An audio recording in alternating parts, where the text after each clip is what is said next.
好的，欢迎大家来到我们的第8学期第2节课。这次我们会讲残障议题，这个话题真的比较新。然后，Tory 老师跟我在备课的时候也 somehow，觉得还是有很多概念挺 vague 的，就 invite 大家来一起讨论。嗯，介绍一下我们的愉快的组织。今年有很多骄傲节的活动，然后在世界各地，我们也有各种女童和酷儿女性的这种 party 和线下的聚会和一些线上的讨论。今天晚上还有我们的 Creative Writing Seminar，青豆老师给大家讲一下《Love in the Fact Up World》这本书，也欢迎大家去关注一下。然后如果需要的话，可以加我的微信，我等一下发在这个 chat 里面。然后对，这里是我的微信，然后大家可以来关注一下我们的 Instagram，因为微信大家懂的，有的时候就号突然没了什么的，然后 Instagram 上面会长期的发每一个活动，这个非常值得关注。然后最近我们在搞酷儿杂志，最近这个嗯Northwestern University 的同学在帮 Apple 们做一些酷儿系列的杂志，然后这个里面也在征稿，所以大家如果对这个写作感兴趣的话，可以去投我们的杂志稿，就会做一些好玩的这些编辑的工作，给大家看酷儿女性相关的文学和这些知识。还有口述史的项目，哎，这个下次我们也可以一起说。这个也可以看 Instagram 我们在收集祖奶奶、奶奶这一代的口述史，然后会主要 focus 在战争和革命中的女性。大家如果觉得自己的什么外婆啊、姥姥啊、奶奶这些有非常好玩的故事的，可以去给他们做一些采访，然后 Apple 们会收集，收集之后给大家公开的做一些研究，也可以是匿名的。OK，那我们就直接 move on 到我们的自我介绍环节。今天Tori 和玉珏老师都在，点点老师还没来，请 Tori 老师先介绍。好的，大家好，我叫 Tori，然后我现在是 PhD candidate in sociology，我在 University of British Columbia 在温哥华读的博士，然后我的研究兴趣包括主要是研究 LGBTQ 的，然后还有移民以及性别的，然后我的 doctoral dissertation 写的就是关于中国酷儿移民在北美的生存状况。然后我的教育背景，我是 University of Virginia 本科学历史毕业的，然后后来就去了Chicago 读的social science，然后后来转到了 sociology。谢谢 Tori 老师。好久没有正经的自我介绍了，太可爱了。下面是玉珏老师，玉珏老师还在跟网 battle 吗？哦，我试了一下，能听到我声音吗？可以的，可以的。好，因为就是最近大家也一看到日期的话，每到7月份、8月份的时候，就是大陆这边它卡那个 T 字卡，其他这些网络限制会比较多一点，所以可能就是连接会有一些不稳。然后我知道现在也有很多朋友应该也是在国内，然后在科学上网，就是大家就是如果有一些网络上的波动的话，就是看一下大家的左下角那个音频链接的问题有没有连接好？然后如果实在还是不行的话，我们之后会上传就是我们每一节课的那个课件的回放到我们的油管频道 United Proud Women。然后如果是实在是没有办法，就是跟到我们现在在线的直播课的话，可以去我们的那个油管频道来搜索我们之后课程的回放。好，我忘了自我介绍。大家好，我是玉珏。我现在是在读这个社会学的 PhD，然后我是在做这个 Queer Academic Activism 方向。然后我之前是读社会人类学，然后是做大陆拉拉社群和拉拉activism 的，所以就是我刚把那个我们油管频道那个名称发到了那个 chat 里面，如果大家希望以后能够 follow up 我们之前的这个课程的回放的话，可以去这个搜一下。好，希望大家今天那个上课的愉快。谢谢玉珏老师，太 too detail 了，完美。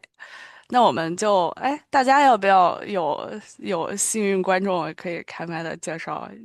一下自己？嗯，这是这一学期。这一学期我们讲的是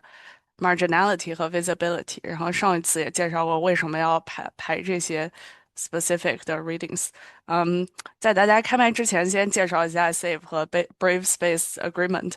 主要比较需要注意的是，因为 Up Woman 是一个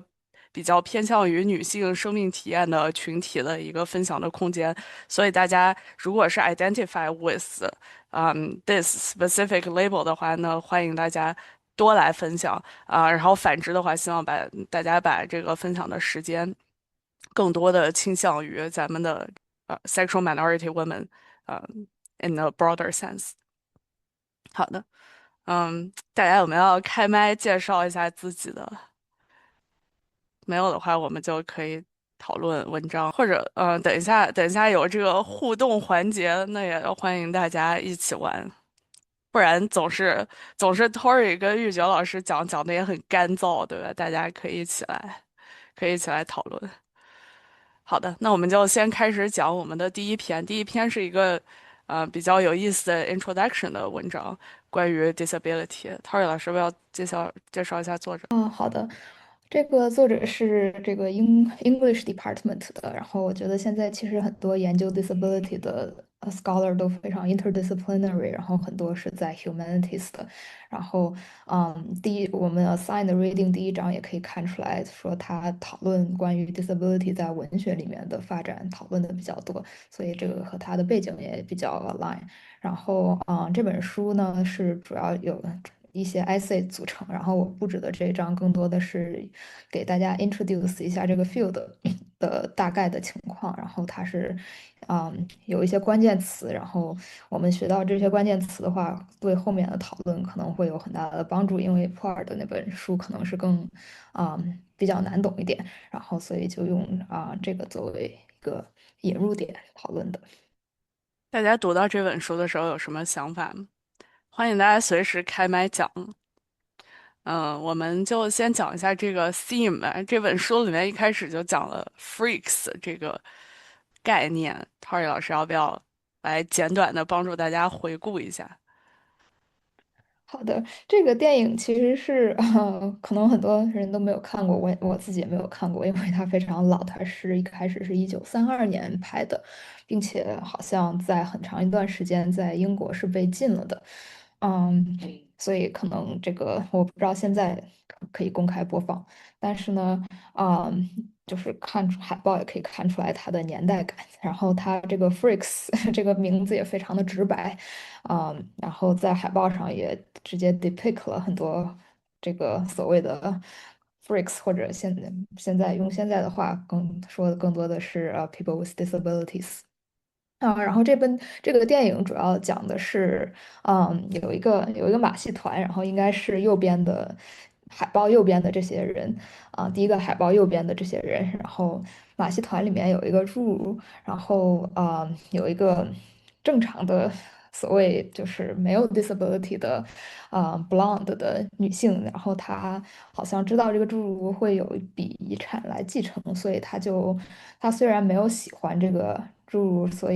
但是呢，她因为这笔遗产，她想跟这个侏儒发展一些 romantic relationship，然后骗他的钱，然后之后呢，用骗的这个钱跟这个一个比较啊、典型的这种白男的结婚，然后这个马戏团这个侏儒的朋友听说之后呢，就好像觉得非常愤怒，然后决定来报复这个女主，然后所以就把她也弄成了这个所谓的 freak 或者是disability。就右边的这个把它变成了一个 chicken woman，然后让她来体验一下 disability 是什么样子的感受。所以这个是一个当时年代对disability 可以反映出很多当年对 disabilities 的看法，然后以及这种所谓的正常和不正常的区分，还有恐惧。大家有什么例子能想到的？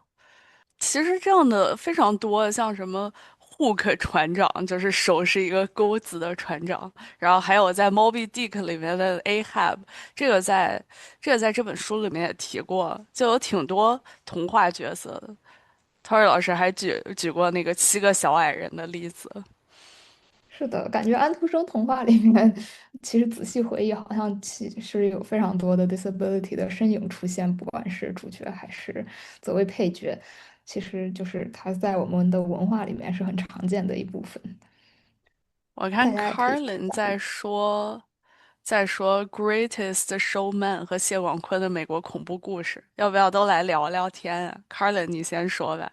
我赞成 Yax 老师说的，确实有很多，包括整个对于这个 Joker 它的起源故事里面也有很多用这种 disabled human 作为这个 freak show，然后我觉得 freak show 同时也有，比如说在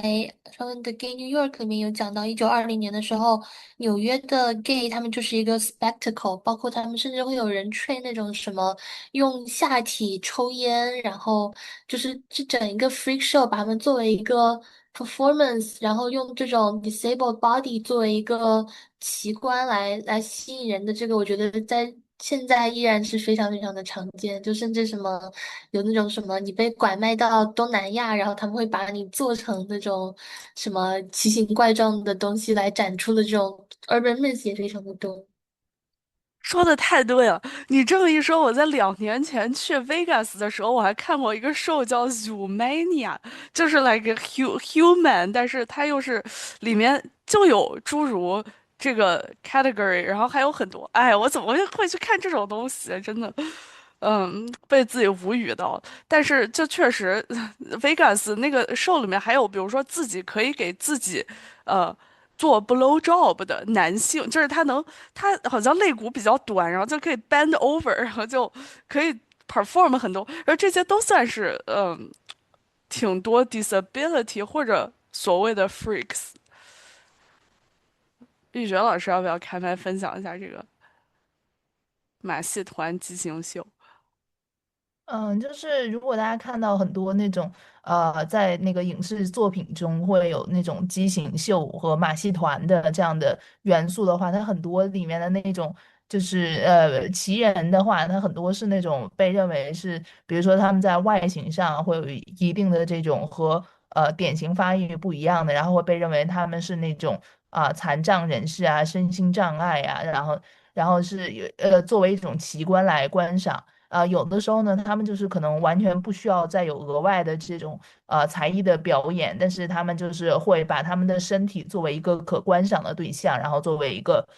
被观赏的一个个体，就是指的他们的这种异于常人的这种发育的情况。当然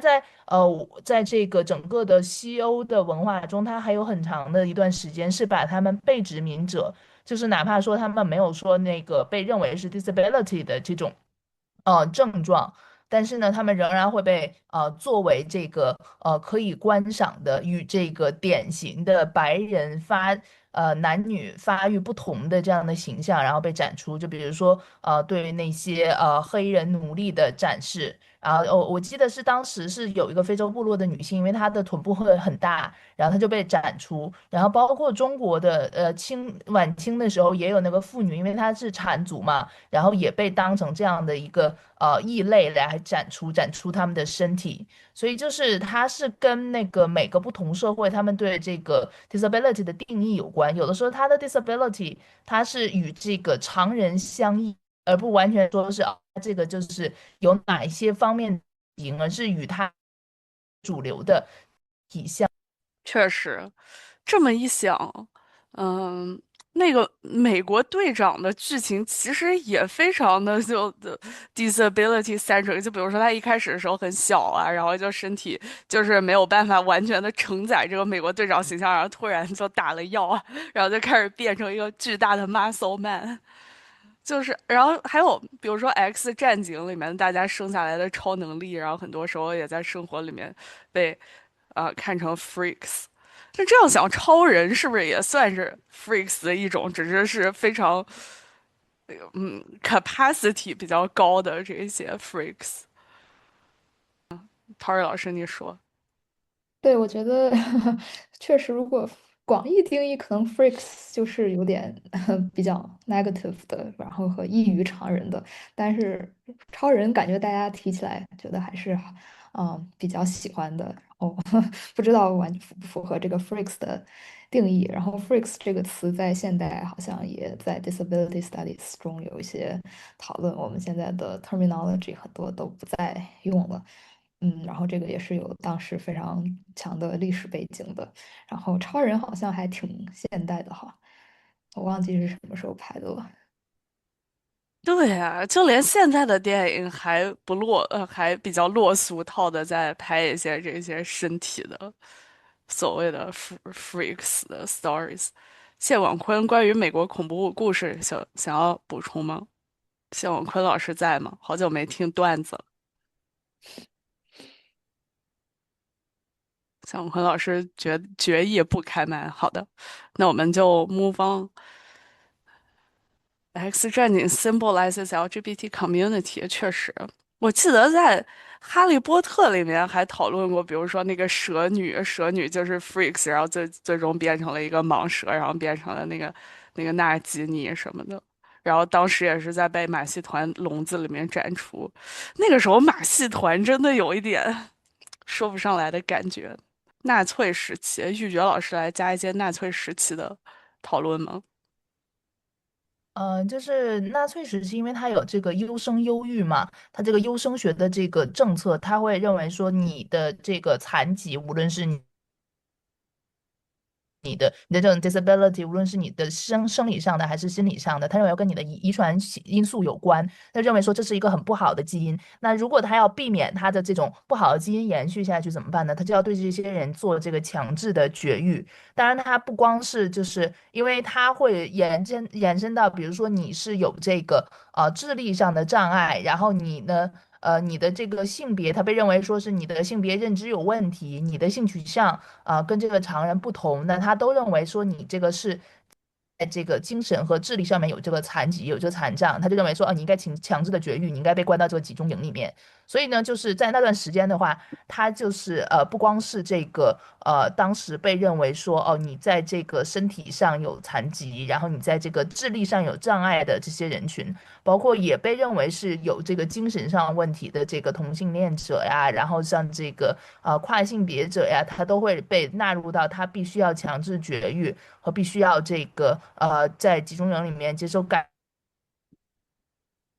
造的这样一个。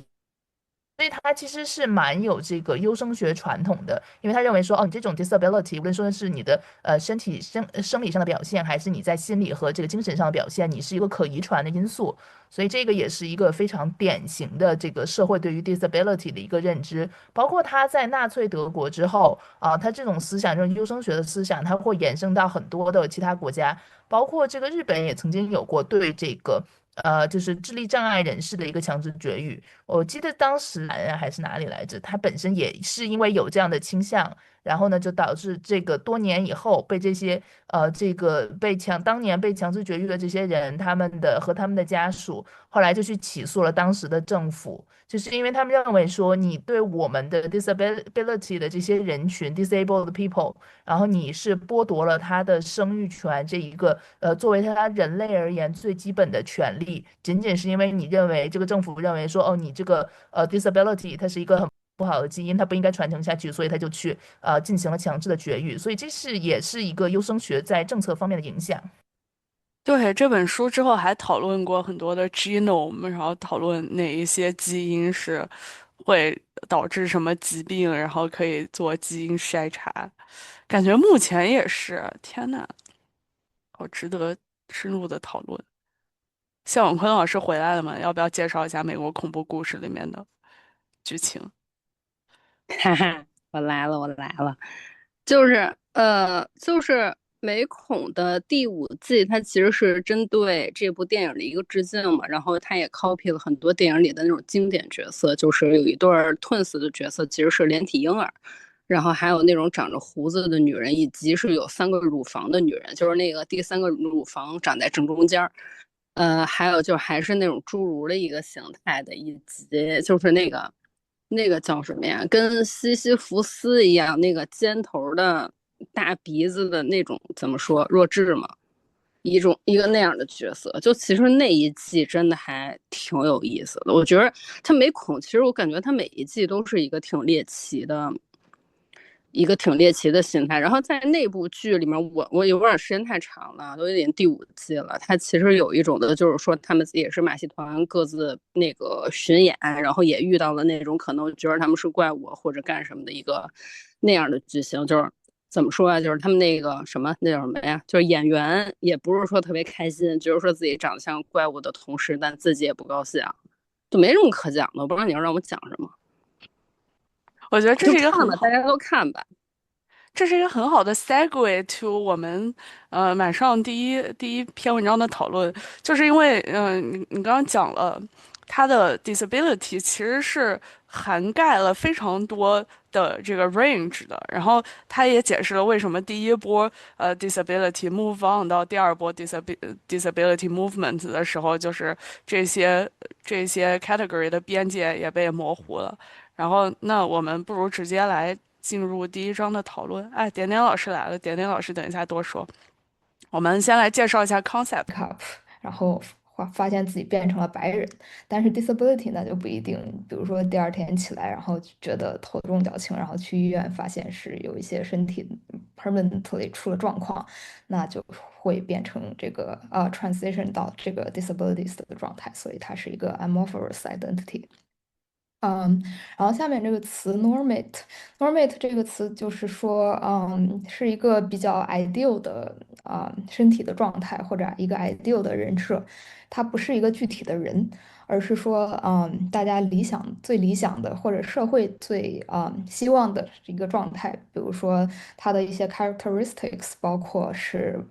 白人男性，然后 cisgender，然后这个比较 muscular。然后就是大家可以想象说，电影里面的主角很多时候是这个 normate 的化身，虽然这个词本身指的不是一个具体的人，对，嗯，它是一个 constructed identity 和这个充满了 ableism，然后也对就是 free of disability 的这么一个状态。然后对，然后我们谈到这么多词的话，也想讲一下，说在我们讨论 disabilities 的时候，其实很多 language 它都有很多的偏见，比如说文章中举的一个例子就是 wheelchair user versus confined to a wheelchair，有的时候不注意，可能在会议啊，或者是大家平常口语中可能会指一个需要坐轮椅的人，他是 confined to a wheelchair，就相当于被限制在了这个 wheelchair 上。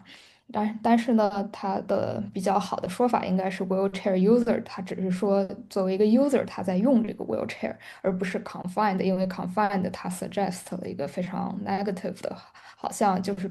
比较 ableism 的一个词，因为它是 suggest 了不好的，这个是一种 restraint。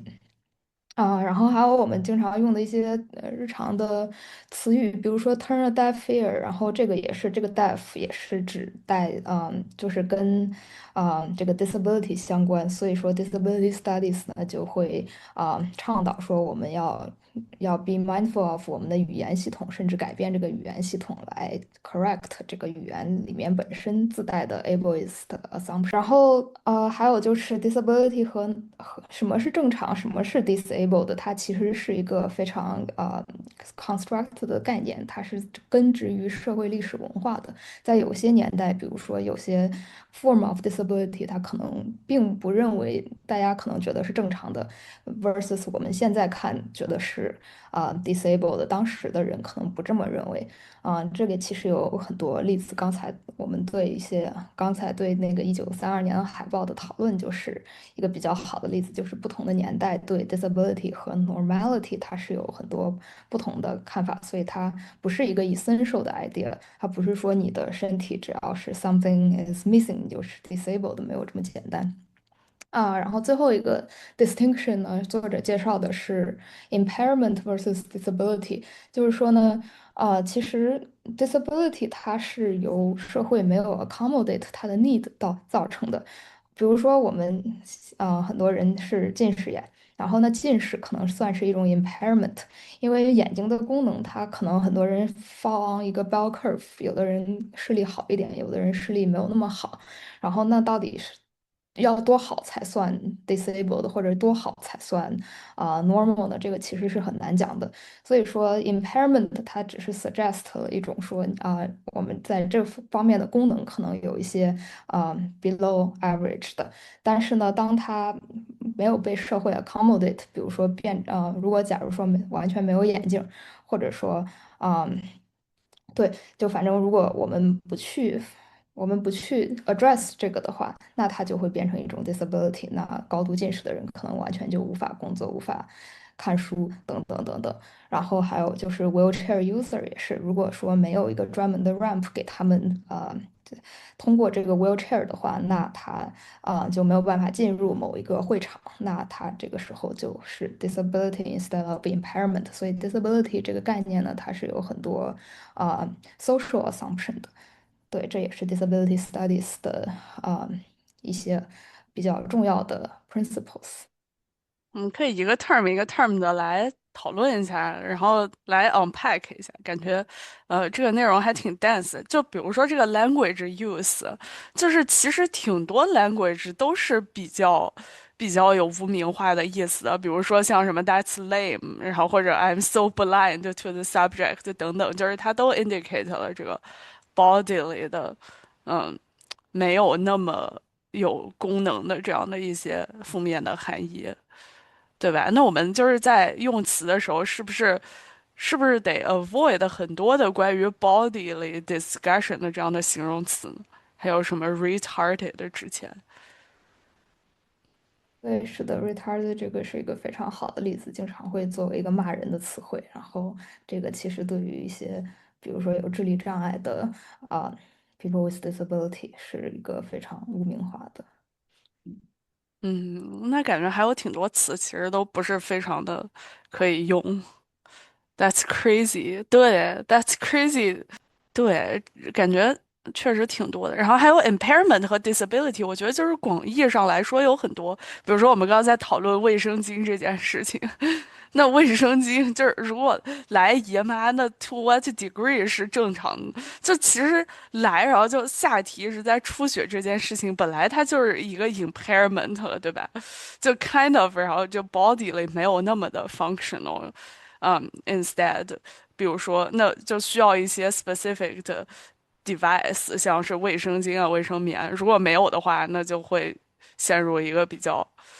尴尬的局面，那可能 productivity 就会下降。其实有很多的，就像比如说一天没戴眼镜，可能一天也不怎么好工作或者看书。点点老师呃，在说贫困，哎，你说。没有，我就想那个补充一下，就是说像那个这三个词 idiot、imbecile 还有 moron，像这样的词，他当初我看他是说，在1902年的时候，当这三个词出现的时候，指的是people operating with mental ages of less than 3 years, 3 to 7 years and 7 to 10 years，是非常非常就是科学量化的一些词。idiot 就是3岁以下的那个脑力程度，然后 imbecile 就是3岁到7岁的，然后 moron 呢是7岁到10岁的脑力程度。所以说，很多时候是在所有人的使用的过程中，这些词，嗯，发生了意义的变化。其实 retarded 这个词刚出现的时候，也是一个中性的词。没有，就是想补充这一点，就是大家都讲的参与。太好了，我觉得这个 background 的 information 太重要了，真的感觉它都甚至有一些科学的伪科学的基础在里面。哎，还有玉雪老师补充一下吗？就是 DSD 的话，我们现在把它就是称为非典型的性别发育。像这个英国的 NHS，它现在对它的一个官方名称是 Differences in Sex Development，就是我们称之为多元性别发育，或者说是非典型的性别发育。就是刚刚雨欣有提到一个例子，就是一般来讲的话，我们会默认说这个女性的个体她都是应该来月经的嘛，但是呢，比如说她有这个苗勒管的综合症，也就是被俗称为使女的这些女性，她们即使是她们有这对 XX 的染色体，但是因为他们这个苗勒管的这个发育的问题，他们就是没有来这个月经的，所以呢，他们从这个角度来讲的话，就是当他们的非典型的性别发育，因为有一部分的这个非典型性别发育者，他们是没有就是典型的二元性别发育者会有的一些这个生理现象，以及或者说是他们没有这种生育的功能的话，然后呢，他们就会被认定为 disability，然后呢，也会因为他们这种和典型性别发育者的这个表征不同，然后它会被认为是 disorder。包括在中国现在的话，他们对于这个多元性别发育者、非典型性别发育者的这个名称还是病理化的，叫真假的两性畸形，就是根据它的染色体不同的形态，然后被判定为这个真假两性畸形。他还是认为说你是一个畸形的一个身体，你必须要通过手术，然后去使得你的身体符合它的这种二元性别分化的一个性征的表象。那实际上，他就是认为说，你的这种非典型的性别发育，你是一个 disabled body，你是一个畸形的身体；你的 able body，它是和你的这种性别的典型发育和你，特别是跟他的这个生育的表现力，生育力是这个联系起来的。所以说，这也是在disability 和 gender 的一个联。哎，关于生育，这真的是一个太重要的这个 bodily site 了，什么不孕不育啊，然后还有什么勃起障碍啊，这些是不是都算？还有就是关于性的这个 biopolitics 好多，遍地的妇科男科医院，真的。点点老师来讲讲呗，点点老师快开麦分享一下作为人类学专家的这一些知。啊，我并不是人类学专家，但好像也没有什么要补充了，可以继续往下吧。好的，这个 impairment 和 disability，刚才也讲了一下，大家有没有什么觉得，就是随着科学进步，以前是 impairment 的，并且是 disability 的，现在不 disabled 了。之前举了眼镜的例子，其实还有挺多的。在 modernity 里面，感觉很多的 impairment 都以前是 disability，现在不是了，对吧？Kind of，以前如果摔断腿、摔骨折了，感觉就一辈子都骨折了，现在很快就治好了，这些算吗？Tori 老师，对，我觉得这些都是挺好的例子，但是就是呃，给下一篇做一个铺垫，感觉这个 access to，这些设施，甚至是眼镜这种非常 common 的东西，也是 uneven 的，就是有一些群体，他可能他的 impairment 就会成为 disability，但是对有一些群体，比如中产阶级。白人等等，他们就是会只是一个 impairment，很容易就被 correct。然后但是比如说 people living in poverty，他可能配不起眼镜等等等等的原因呢，他就会当社会没有办法 accommodate 他的时候，他才会成为一个 disability。对，所以太棒了！强调的是这种 accommodation。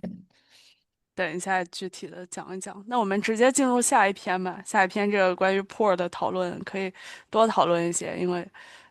也是一本非常 dense 的书。Tori 老师介绍一下作者们。好的，这个大家可能都听说过，然后普洱非常的有名，然后他是非常有影响力的这个 queer theorist 库尔的理论家，然后也是政治理论家和文化批判家，然后他之前是在 Rutgers University 当女性和性别研究系的教授，但是好像在2年前转到了我们学校 UBC。然后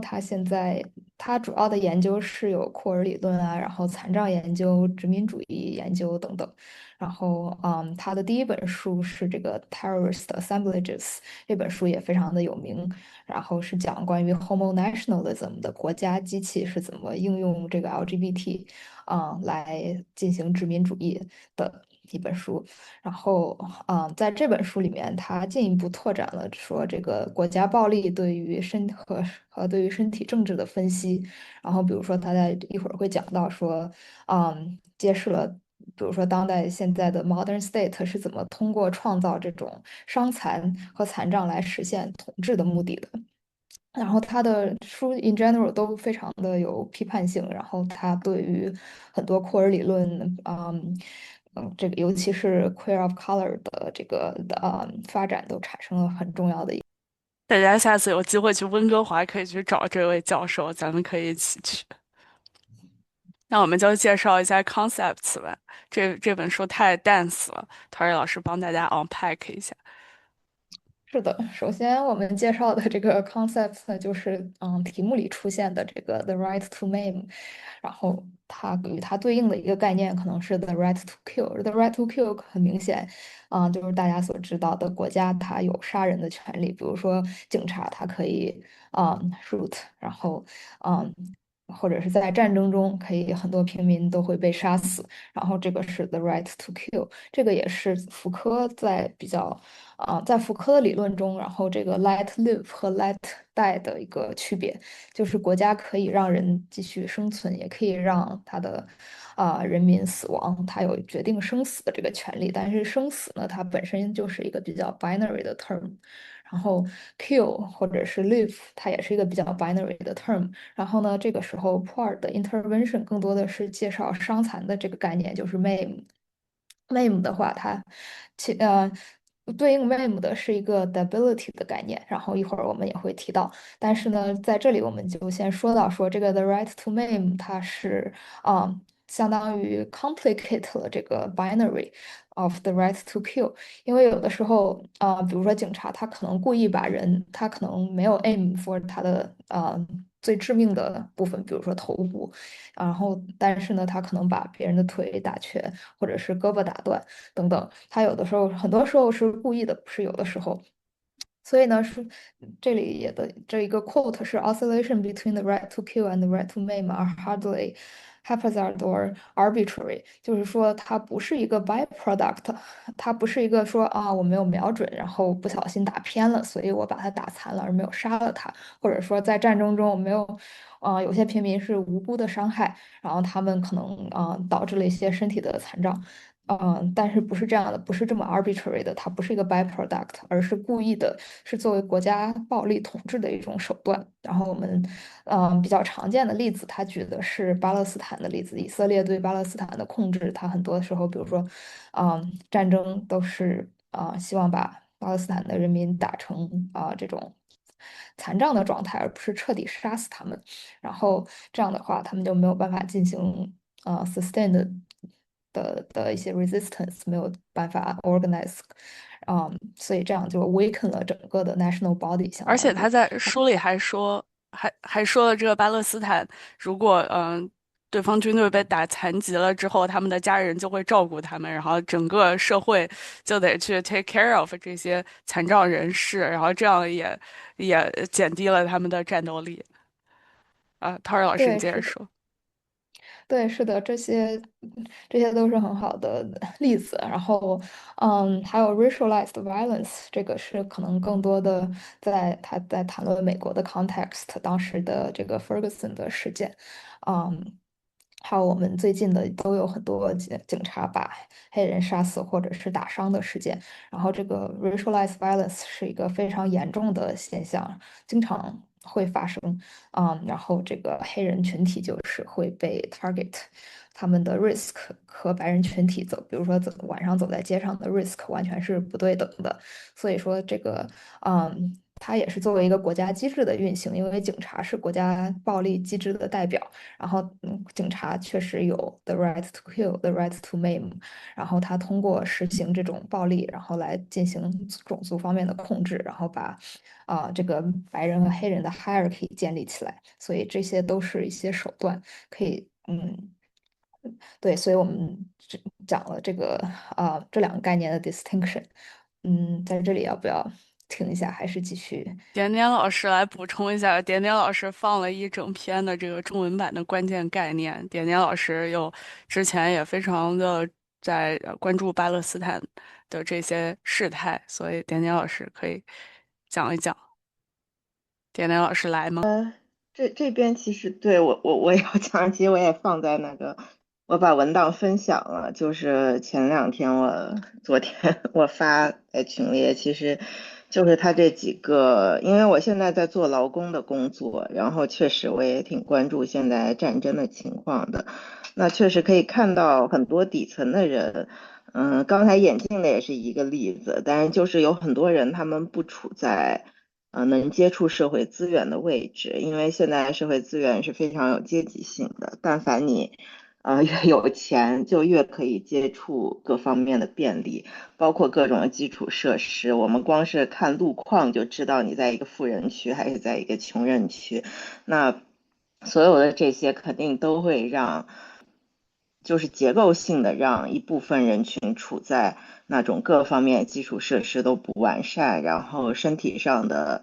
各种不便都会被放大。以及因为各种原因，其实就包括我们常说的，为什么有钱人看起来都很 fit，就是身材很好，但穷人常常都吃得胖胖的，就是他们能接触到食物也都不一样。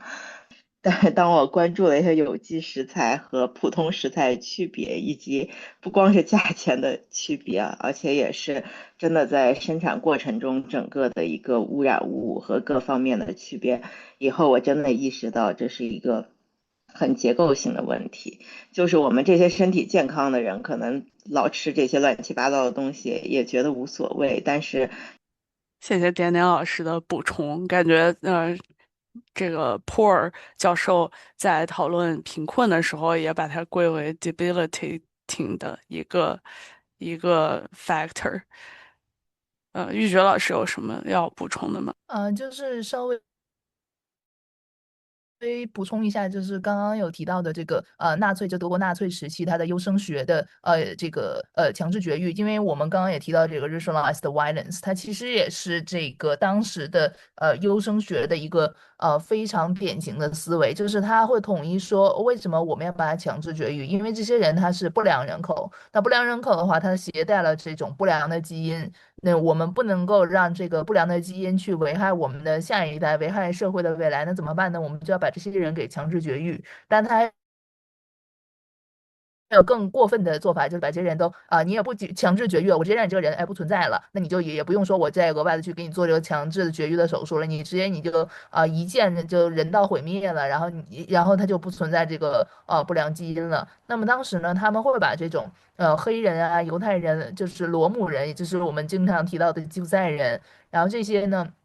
是从这个 racialized 的层面上，然后说你这些人你不适合去繁育的下一代，然后另一方面呢，他会说你的精神和身体上有这个残疾有残障的话。那你也是不适合去繁育下一代的，因为你携带有这个不良基因，你不能把它传承下去。那么这个时候呢，他就推行了这种强制绝育的法案。他是从希特勒上台，大概是1934-35年的时候，然后就开始就是在他的控制区就是大型推广包括像是瑞典和芬兰呢，因为他们有这个本身是白人来占据到他这个整个的政局的话呢，他们就会认为说我们就应该去学习他这样的手术是有风险的，但是他没想到，哎，我们为了社会的下一代，那我们还是要去执行这样的手术，那他就是对他们有这个强制绝育，包括因为日本的话，它是这个德国的这个当时纳粹德国的一个盟友嘛，所以他们在40年其实。在战争的时候，他们就已经去吸取了他们这种科学，他们当时叫称为是一种科学的思想，然后呢，他们去制定了这种国民的这种生育政策。那到了他们战后的时候，因为也有一个庞大的婴儿潮的需要，所以呢，他们就觉得说我们有这庞大的婴儿潮，我们不愁这个数量，那我们现在就要保证我们下一代的质量。那这个质量从哪里来呢？我们就要去使得这种他们当时认为说不良的基因就不要去传承下去了。那他们呢，就是依靠这个所谓的科学。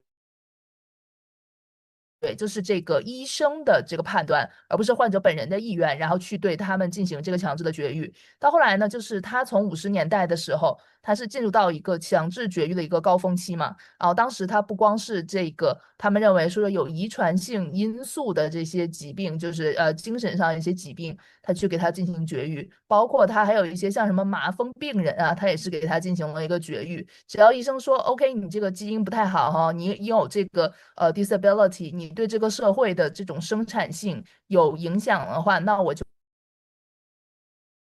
不要让你这个基因传承下去，那他就可以去实施这个强制绝育的手术。所以呢，就是包括这几年的那些当年的受害者、幸存者，他们都在去跟这个日本的政府，然后去求偿。但是呢，因为它是一个强制的绝育，它是一个不可逆的绝育的手术，那么他们所损失的这个生育权，其实是已经没有办法去被弥补的。所以它这个也是一个贯穿这个很长历史的这样一种思想和这个包括它的对于种族啊，对于这个人的身体啊、精神啊、性别的认知表现等等，它都是一系列的这种国家机器在塑造。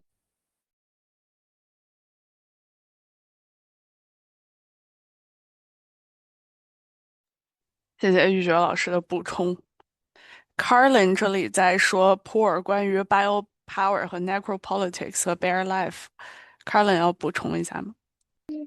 就我觉得 Poor 对于这个整一个 Rise to Maim 和 Rise to Kill 的讨论，很多是在于就是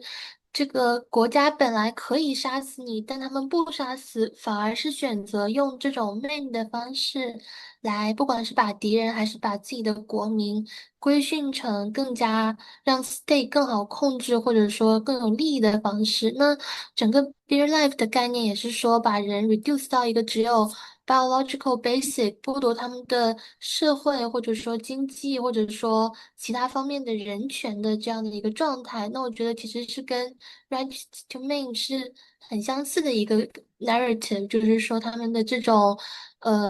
故意的这种致伤致残，说到最后还是为了能够让 state patriarchy 发挥的更加。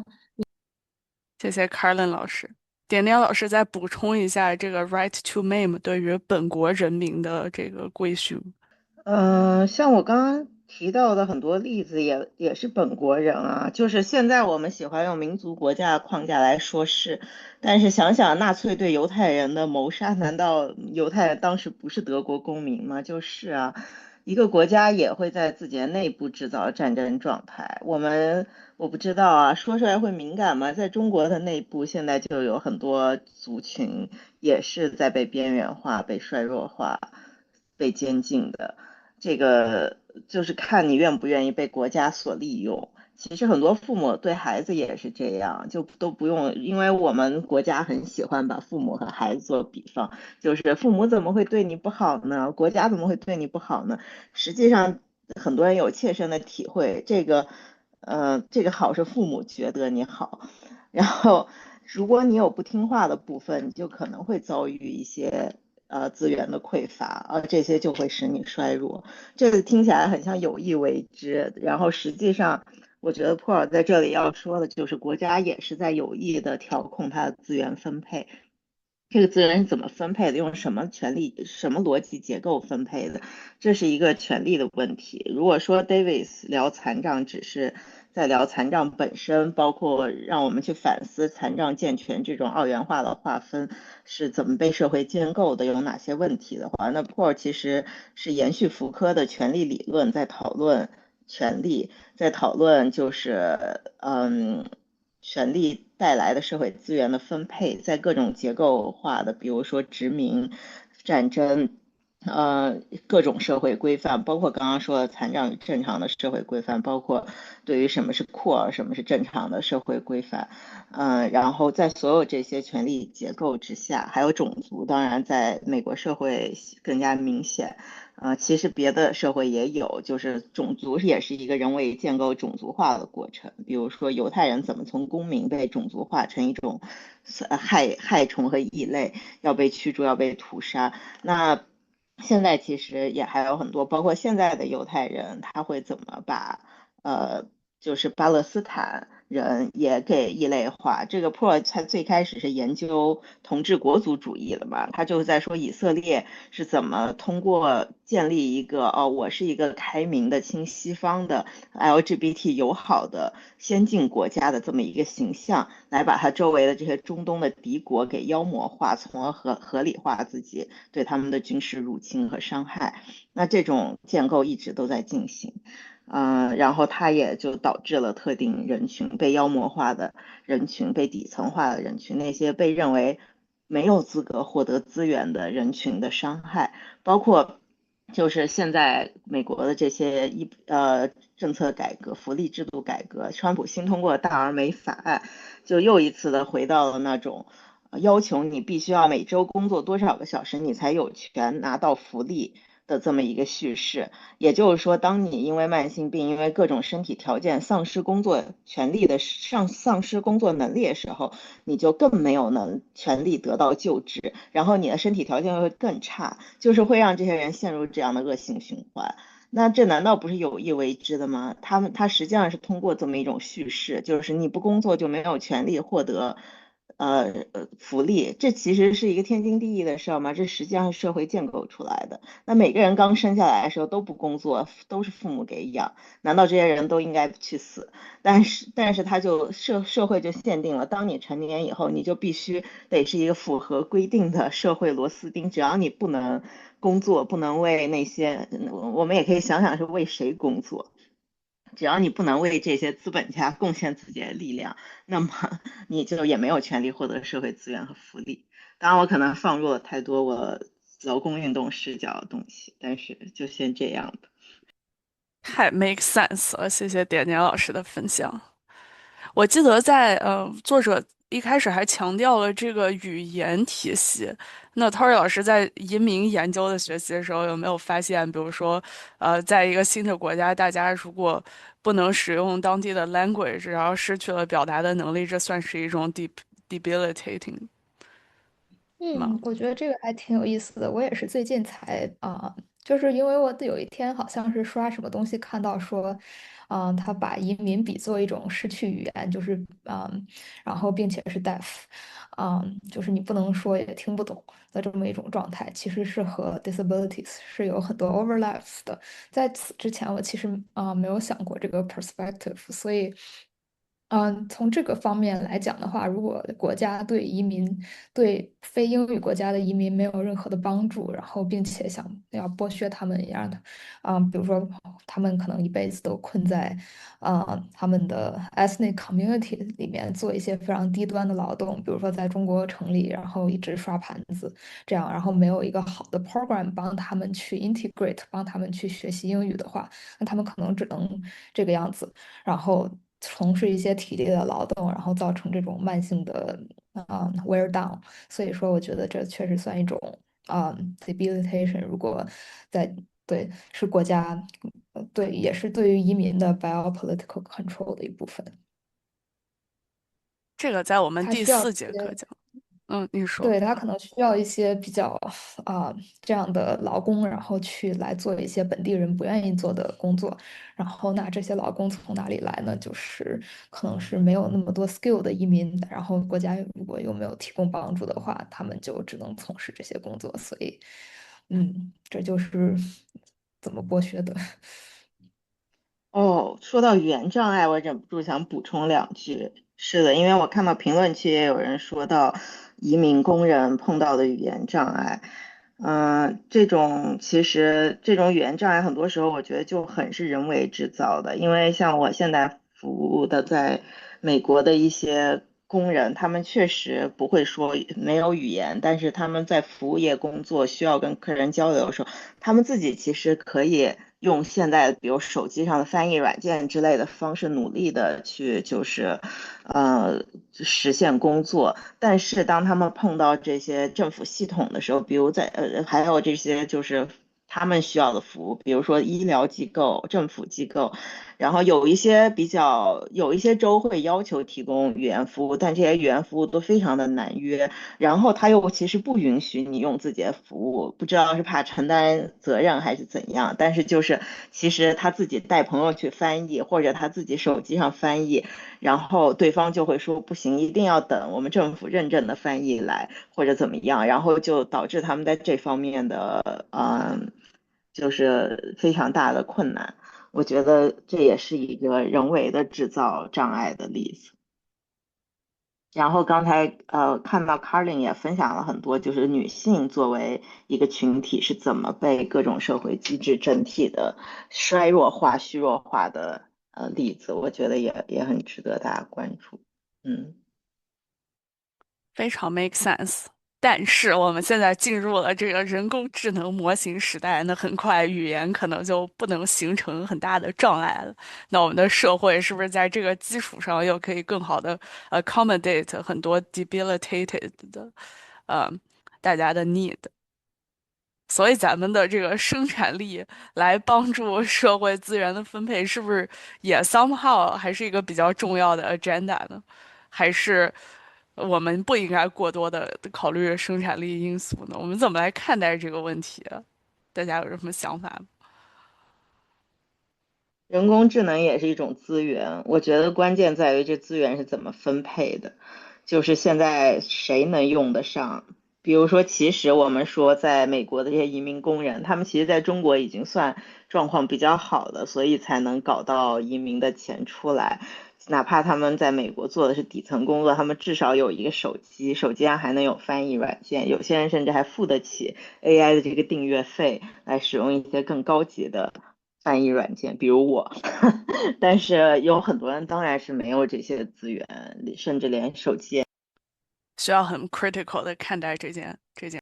那我们先往下开始讲这个 debilitation，这个还挺重要的。Tori 老师。哦，好的，这个debilitation 和 disability 它是两个不同的概念，然后debilitation 它这两个概念它没有说一个是从属于另外一个，它只是一个不同的维度，相当于比如说有一个 x 轴、y 轴，然后这个时候加了一个 z 轴，然后这个 z 轴就是 debilitation，它可以 modulate capacity 和 disability 的一些关系。所以，然后这个作者说，这个 debility 和 production of disability are in fact biopolitical ends unto themselves, with moving neither towards life or towards death as the aim。就是说，它 again 不是说让人活着，就是让你继续活下去，不杀你，或者是直接把这个人杀掉。嗯，它不是说为了这两个中的一个的，而是它本身就是可以是一个 goal。然后这个 goal 的目的是什么呢？它就是，刚才说到的控制一种 control 的方式，一种权力实行的方式来控制，比如说所谓的国家认为的低端人口，然后认为是可以剥削的人。然后这里比如说这个 right to aim is to maim is the source of value extraction from populations that would otherwise be disposable。disposable 呢，就是说可以把它，比如说直接扔掉，然后他们的生命不值钱。然后，但是呢，这个 the right to maim，它 again 把这些人的价值又榨取出来，比如说通过一些很 hard labor，然后把他们 keep 在一个非常 precarious 的生活状况里，然后他们就没有很多其他的选择，就必须要从事这些没有人想做的 labor。然后，但是通过这些 labor，他们可能就对身体造成了很多伤害，等等等等，所以这是国家控制人口的一个部分，一个很重要的手段。也是，然后也是维持这个 social order status quo 的一个手段。然后，嗯，这个是 enable long-term social control, particularly over racialized colonized populations。这样，之前我们也说了，说有色人种是很容易，更多的会承担 debilitation 的危险。比如说，我记得我在芝加哥的时候有一个朋友，然后他是黑人，他4岁的时候就有糖尿病。然后他这些年一直都在有糖尿病，但是呢，他因为可能收入比较有限，所以他很喜欢喝这种碳酸饮料、可乐什么的，然后他就吃的也不是非常的所谓的健康，然后他就长期处于一个这样子的状态，然后必须要。依靠于这个医疗的 system，然后这个 system 呢又不是很好用，不是很友好，对他们很贵，所以就常常处于这种负债的状态，然后他们就必须做很多 part-time job，然后来维持自己的生计。然后这些被殖民的人也是这样子，差不多的逻辑。所以说，这个在长期，非常有助于统治者来控制，保证这些人口他不会，比如说突然有一天造反，或者是，变成比白人更厉害的一群一个 population。然后这个 slow death 是 Lauren Berlant 介绍的一个概念，就是它其实这个概念还挺 explicit 的在他的语言就是 slow death，慢慢的走向死亡，慢慢的被 wear down，慢慢的，比如说通过一些长期的慢性疾病，然后比如说腰痛啊，然后糖尿病啊，等等等等，这些可能并不能完全会被归为 disabilities，很多时候。但是呢，它确实是一种对健康的伤害。然后在这样的状态下，这些人的寿命可能也会非常的，比白人的寿命要短，然后并且承担有更多的 risk，所以这都算 slow death 的一些例子。对，然后我们在这里可以先 pause 一下，然后来讲这个 It Gets Better campaign。Slow death 可不可以理解为我们生活都是 slow death，因为都在走向死亡，但是有一些death 可能被 accelerated，或者可不可以理解无聊的中产生活也是一种 slow death 呢？即使大家再怎么保健，也不可避免逐渐走向死亡和身体衰老的过程，和就是 mentally 逐渐的变得 inactive，因为太assimilated to a specific lifestyle。Tori 老师觉得呢？对，我觉得，以我的观点哈，我觉得可能它更多的是让这个词变成一种社会批判，而不是一个 existential 的，概念。虽然确实我们每个人都会走向死亡，并且，这个这个路其实还是挺 clear 的，就是一眼望到头，这确实算一种听起来是 slow death，但是我觉得 Berlant 在它原来的这个 context 里面，可能更多的是还是 make 了一些 distinction 的，更多的是指的说一些结构性的不平等，然后导致了一些 population 更 vulnerable，然后更加的会承受 debilitation，然后他们的生命可能更多的是会用 slow death 来形容。所以说，如果说我们如果把这个概念变成 universal，比如说每个人都是 slow death 的话，那就可能失去了说Berlant 想要 intended 的 critique 的功能。Make sense。点点老师开麦了，点点老师要不要介绍一下？我其实好像是刚才忘了关麦，不过就是对，我觉得这其实也是我们这次读了2篇就 Davis 和 Pro 的文章的不同面向。我觉得 Davis 就是一种把这个事情普遍化的逻辑去思考，就是让每个人都，就其实雨欣你刚刚说的这个每个人都会死，跟Davis 说的每个人都可能突然残疾是有关的。这是一种就是希望引起更多的关注，希望大家去思考划分群体出去二元对立的一种路径，就是意识到每个人都怎么样。但是 Poor 还有刚刚就是他提到这个Berlant 的概念，实际上是从另一个角度去看，就是一方面对每个人都有脆弱性，但其实结构性的区分导致了有一些人真的是比其他人更脆弱，而这种区分是怎么造成的？这是一个权力的问题。所以像 Berlant 和 Poor 是在讨论权力结构如何使得特定人群就处在更惨的状况，而可能另一就是我不知道，我觉得他们说话的，对他们分析的角度是不一样的。就是一个是在说很多社会规范造成的分析其实是有问题的，而且每个人都有可能有那么一天。但是我们也知道有很多人，他们就是很自信自己不太会有这么一天。这不仅是因为一种盲目的自信，因为他们相信了社会规范区分而导致的自信，也可能他们就是这个既得利益者，以及甚至是造成维护这些规范的。谢谢点点老师。这个 PP 有需要补充的吗？我看也一直都在贡献很多的 insightful information。PP 了，关于 slow killing 的一些，没有的话，我们也可以 move on。我想补哎，充一下，你说。slow death，我读的时候也注意到了它的 context 是，嗯，是我会觉得它是跟inequality induced depression 啊，像这些东西，然后是会，在某一个就是说会像是我觉得是 working class。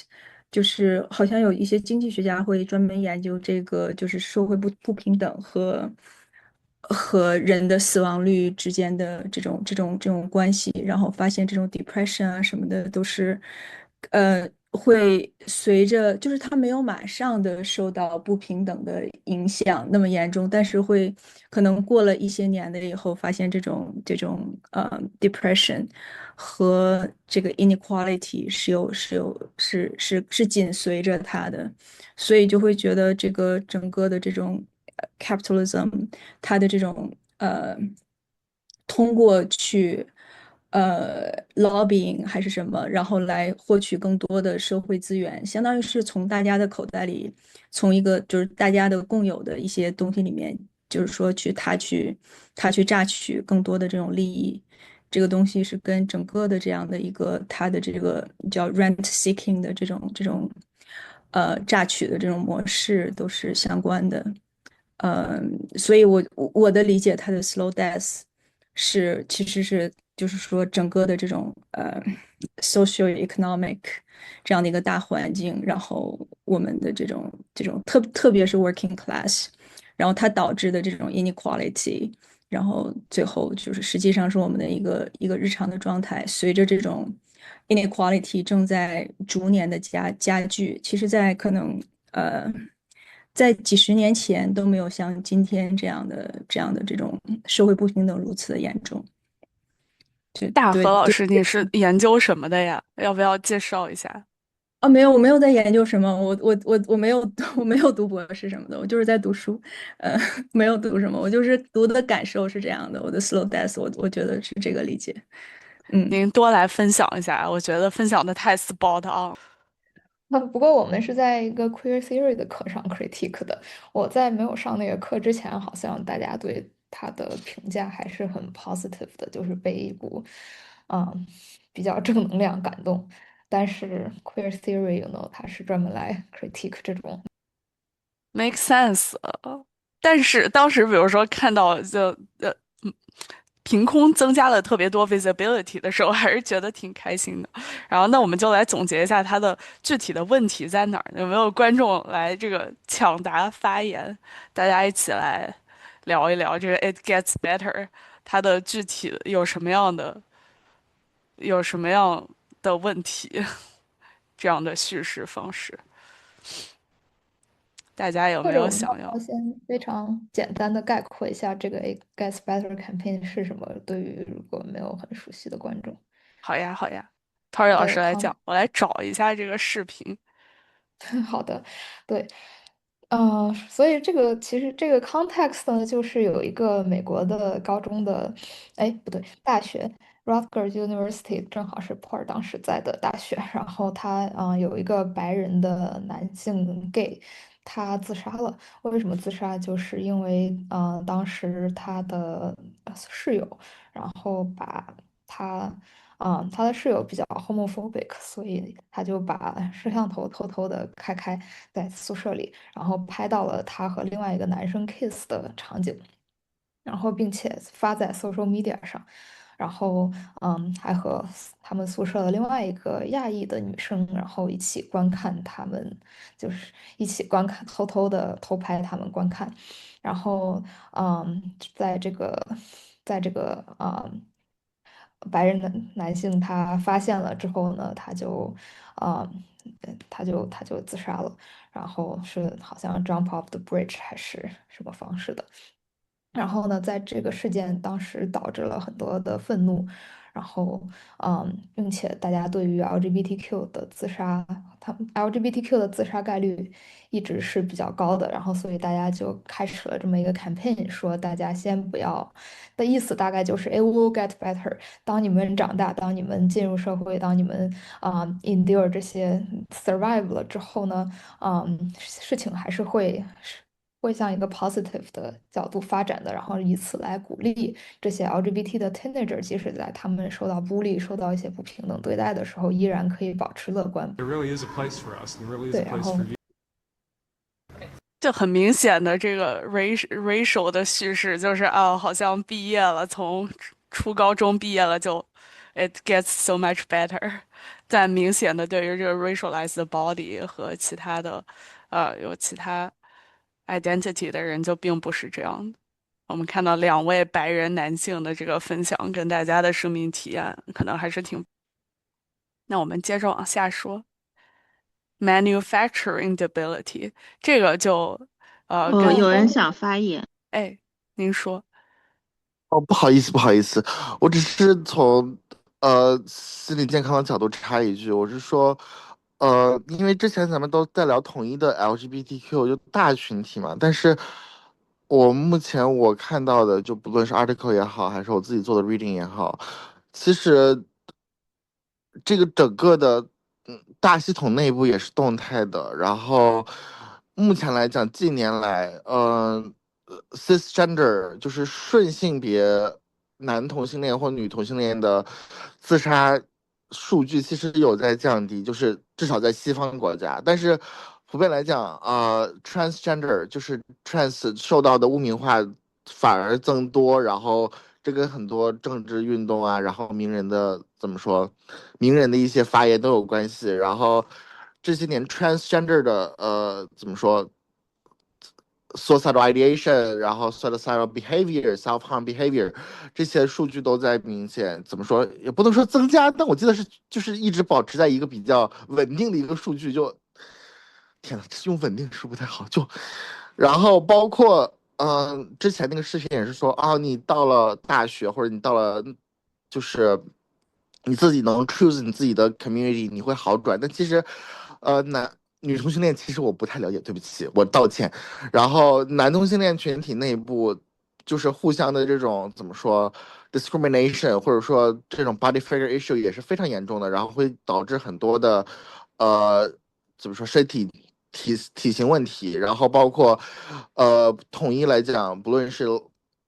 gay man 还是 lesbian，好像统一都会对bisexual 群体也会有一些怎么说呃 stereotype，或者说怎么样。我只是说，就不是说你其实到了大学哦，你自己可以选择你自己的群体，好像就会好很多。但是也会带来很多怎么说群体内部的问题，不是说就是好像说大家都把那个一个统一的大群体 fantasize 变成一个说啊，我们互相有爱，然后我们互相接纳，但好像真我谈过的就跟很多人聊过，发现说大家都会有一个幻灭，说我真的加入了一个群体，发现哦，好像跟我想象中的就差别蛮大的，也会有像 cisgender 就是顺性别heterosexual 里边一样的一些互相就是一些矛盾纠纷的问题，好像跟我们这种宣传的其实差距还蛮大的。我只是想说这个，不好意思打搅了。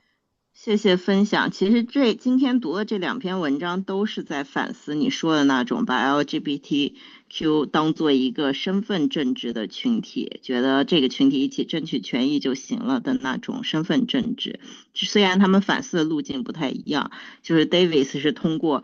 不是说残障群体都是一样的，然后他们跟正常人是不一样的，而是说其实每个人都有可能残障，那我们其实也可以用这个去思考 LGBTQ 的问题。其实很多时候性与性别、跨性别欲望或者对同性欲望，也不是在真的是就是天生的，你生下来就知道自己是。有一部分人有这种感觉，但也有很大一部分人在人生比较晚期才意识到或者意识到自己有这个可能性。那所有这些变化，这可能是 Davis 那种路径，就是说，其实与其认为这是一个稳定的身份群体，从而造成比如说对双性恋的歧视，或者对比较晚才出柜的人认为他肯定是从小自我认同不好之类的这种歧视，那其实与其这么去想，不如按 Davis 对残障人群的想法去想，就是其实没有这样的二元划分。很多东西是流动和变化的，所以每一个人都应该更 inclusive。那如果是按 Pro 的角度去想的话，那么是什么结构性的权利关系造成了有一部分人群就是比另一部分人受到了更多的歧视？比如说，而且这也是会变化的。比如说，当同性恋被纳入一种主流的进步的叙事以后，那现在新的攻击对象变成了跨性别，这是为什么？那从不同的角度来看的话，那是一种重新建立一种性别秩序的一种结构在起作用，或者是别的什么，就可以有不同的分析。但是我们可以看到这些结构性的权力关系，它对于特定人群的弱化和矮化和就是异常化是怎么在操作的。这个人群不一定是按身份划分的，身份是划分的形式之一，但所有这些身份都是非常近现代的产物，他们确实都不是铁板一块或者就是团结一致的。是的，因为我们在上课也会聊到说身份的 intersectionality 和就是也不甚至都不是交叉性，而是本身就跟性取向一样，就是完全是 spectrum，就完全是光谱化的。你这个怎么说？自我认同包括社会认同交叉起来，就会变成说每个人 identity 其实都是 unique 的，就非常赞同。谢谢。说的很对，大家我觉得，有一个 consensus 就是 it doesn't get better for a lot of people, it gets better for a specific very narrow population group。所以，那我们就一起来往下讨论这个关于，呃，一些其他的 critique。Tari 老师要不要 cover 一下这一些内容？对，是刚才在最后总结一句，我们为什么要讨论 "It Gets Better" 的这个例子呢？也是说是，就是对于比如说白人顺性别男性，他确实他是gets better，有些情况，然后但是不是所有的人。所以说呢，这个 biopolitics 它就是一个what Paul calls capacitation machine for some，就是让有一些人变得有更多的 status，然后他们的 capacity 可能 expand 了，但是呢，在另外一些人，比如说我们刚才讨论的这个racialized 或者是 colonized 的话，他们其实更多长时间是会 manufacturing the ability 的，所以说啊、有这么一种 stratification。对，然后 it gets better 是一个 capacitation machine 的 capacitation 或者是 capacitation machine 的一个例子。对，然等一下，后我们在讲 trans identity 的时候，也可以讲一下这个 manufacturing of disability。哎，感觉这个还挺有争议的。等一下可以也请玉珏老师来分享一下。那我们先说这个 disability rights 这个部分。对。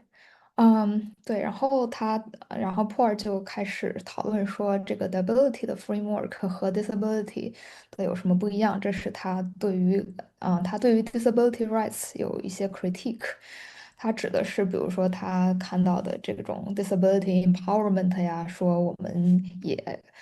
们不用觉得低人一等，我们也是 equal 的，然后我们也是啊、proud 的，这跟 LGBT 的这个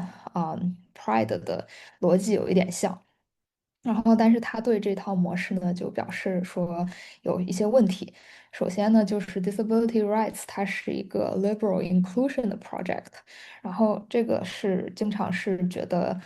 你 either 是 disability 或者是不是 disability，然后那在中间的这个状态，或者是这种 disability 的状态，就是没有被 recognize，比如说长期因为劳动，然后造成了一些身体的损伤。这些没有被包含在 disability rights 里面，然后 disability rights 更多的是它的主流依然是说白人男性，然后肢体的障碍，然后所以把很多的这种伤残其实是变得 invisible 了，然后并没有 address 这些。嗯，然后第二个呢，就是说，就像有些人对 LGBT 的这个 critique 一样，说这种 empowerment 的 discourse 和 pride 的 discourse 呢，更多的时候是强调一个个体的力量，然后我 overcome 了所有的这些 discrimination，然后我变得 proud。但是呢，在这个时候，我们其实可能忽略了结构性的不平等、结构性的暴力。然后去 celebrate individual empowerment，然后 disability rights 也是一样的。嗯，然后第三点呢，就是说他批判的是说很多还是被，就像刚才说的，很多是被白人男性，占领在 disability studies 里面，然后也非常的 US centric，很多是集中在把 US 当成一种 hegemony，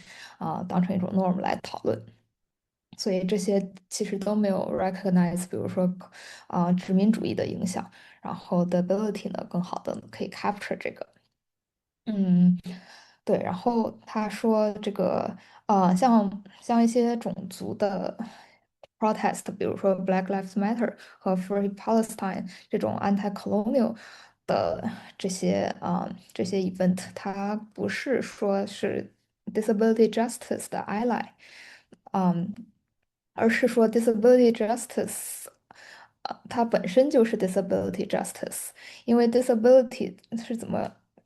产生的呢？就是因为这些种 racism 还有 colonization，我们刚才也讨论过的。所以说这些种族的运动，这些反殖民的运动，它本身也是 disability justice in a broad sense，因为他们 contest the biopolitical structures that produce mass debilitation，就是说从根源上来讲。它们其实是同一个根源的，它们都是同一个结构产生的，所以它们不是 ally 的关系。这些organizer 他们也不是说我们有不同的 priority，而是说他们在抗争同一个东西。其实对那我们在做啊、这个 queer activism 的时候，我们就是在 battle 这个 for disability rights，可以这么理解，就是大家只要是关于这个 bodily issue，都是在 fight for disability rights in a broader sense，是这样吗？对，但是我觉得现在的 queer，运动它也非常的 diverse。比如说我们之前讨论的，它有些的组织，它的 ideology 依然是它批判的非常的，这种 white male，不是 white 可能不一定，但是 male dominated 的，然后有一些非常 ableist norms focus on reproduction，然后这样的 liberal 的一些 discourse，它可能并不是在 address 这些，所以说，我嗯。们想要努力的目标呢，更多的是 target 这个它的根源，产生这个disability 和 debility 的根源。那这样说，abortion rights 也是 disability rights。你就是想，你本来不想怀孕，你凭空你的身体就多出一个孩子，然后你就是你的一部分，就是你得首先得生他，然后你可能还得养他，这就变成了一个非常 debilitating 的事情。那所以 abortion rights is kind of like disability rights，对吧？就是我身体出了一个状况，多了一个人在孕育，那我不想要这个人，所以是可以这么理解。对，我觉得是很 make sense 的，并且可能，它会对身体造成很多的危险。他偷偷的去在一些 clinic 里面选择 abortion，然后不去正规的医院，因为正规的医院不允许，然后这些都会给身体带来很大的伤害，造成debility。所以说，确实是同一个根源的 struggle。呀，那就是 gender neutral bathroom 也是 disability，那我就不能去厕所了，我就是生产力也下降了，我就是憋坏了，versus 我就是如果有这样自由的来运用厕所的权利的话，那我可能就在生活上就更加的被 empower 了，所以这些其实都广义上来说算是 disability rights，对吧？对，所以我觉得作者在这里的倡议就是说，我们要不要被 disability 一个非常 liberal 的 inclusion 的 liberal inclusion 的这么一个 framework of disability rights 限制，而是更多的看到说 disability 是怎么产生的，以及要 target 它的根源结构性的不平等，然后这些才是算这个 justice。对呀，那劳工运动也是，感觉那很多运动都是，那他是不是就失去了本身 disability 的这一部分 identity？就如果把它广义到讨论所有的这个 bodily issue都是 disability rights 的话，那会有人觉得我们 kind of 失去了一部分它原来的这些 power，我也不知道，就大家对酷儿运动是不是有？库尔本身是对 LGBT 运动的批判，当然现在又成了新的身份。我觉得不用担心人失去身份，因为人总在构建新的身份，这是自恋的本能。但对，其实提醒，这是不同角度的提醒吧。就是其实刚刚一直说我们这两篇阅读选的挺好，因为他们的视角是完全不同的。就是他们实际上都在反思身份政治，但是一个是从更 inclusive 的角度啊，另一个是从去分析深层的权力结构的角度。所以，我觉得就是就是像这种肯定会造成一些张力，但是其实双方也都有提，比如说当 Paul 在批判或者在反思这个交叉性 intersectionality 的时候，实际上某部分也是因为交叉性还是基于很多的身份。但是他想反思的是什么造成了这些身份，但他并不是要否认交叉性理论本身的意义，以及这些身份给每个人带来的处境的真实性。因为在社会上别人就这么叫你的，就是叫你是残疾人，叫你是阔儿。那这种时候，你因此产生的屈辱或者荣誉，或者你把这些屈辱化为 pride， 化为荣誉，这都是你的真实的经验。反过来，David 就是每个人都有可能残障，但是有些人他现在就已经是残障的，这还是有区别的，我觉得。甜甜老师补充的太到位了。玉雪老师要不要再讲一讲这个堕胎权？就是因为我们刚刚有提到说这个身份交叉性的问题。所以我就稍微再说一下，就是因为我们在谈到的 identity politics， 然后再谈到他的诉求的时候，你会发现他很多时候他不是说，你是某一个认同为某一个身份，或者说是你目前是具有了某一个身份群体的这个 membership， 然后你就一定是在这一个群体中，所有人的诉求都是一样的，然后所有人实现这个诉求的方式也是一样的。就比如说，在讨论这个堕胎权的时候呢，就是他近年来的这些反堕胎运动，因为他们不光是在讲这 pro life， 就是说你这个还没有出生的胎儿和你的母体享有同样的生命权，它是其中一个一个议程的一种话术吧。但是呢，它现在也有一个另外的一个话术，也就是它把在历史中，因为它有这个强制性的这个绝育的残障人士。然后呢，他们就会把这个堕胎权的合法化和这个历史上对于这个残障人士的强制绝育给它联系起来。但实际上这么联系的话，它是有一个问题的。虽然它都是一个导致他的一个堕胎，然后导致他那个不能怀孕的这样一个结果，但是呢，他的两个的关注点，它实际上都是落到了政府上面。就是政府呢，比如说政府如果他是立法说，我不承认你的这个堕胎合法化，那个是政府在限制这个个体的一个堕胎的权利，是在控制你的身体。那在历史上呢，他是说因为你有这个不良的基因，你比如说你有这个遗传性的疾病啊，比如说他认为你是一个来自一个劣等的种族，那这样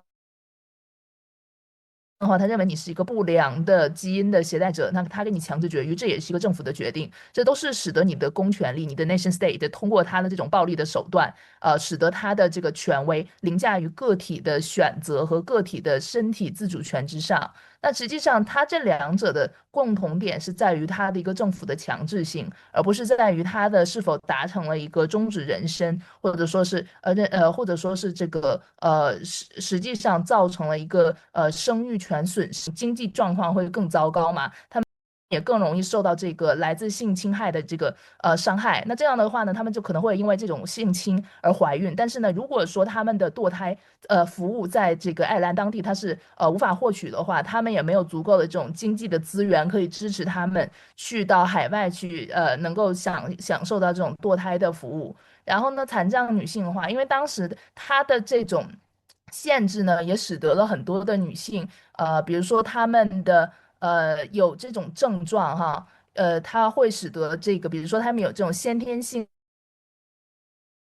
的结缔组织异常，那就是如果他们没有办法终止怀孕的话，那么就会对他们自身的生命健康造成威胁。如果说他们的堕胎权受到了这种限制的话呢，就使得他们那个自己的身体自主权，包括他们的身体健康会受到影响。而且呢，这个爱尔兰的它的对于残障人士的保障状况很不好，就是它是属于在欧洲残障人士和健全人士的贫富差距最大的国家之一。它的残障津贴的话，合起来每周只有200欧。它如果说是你的残障人士，你正好是处在一个无法获得工作的状态，然后呢，你想攒钱前往到一些可以合法堕胎的国家去堕胎的话，也会很困难的。然后包括像是跨性别的群体，比如说就是跨性别男性。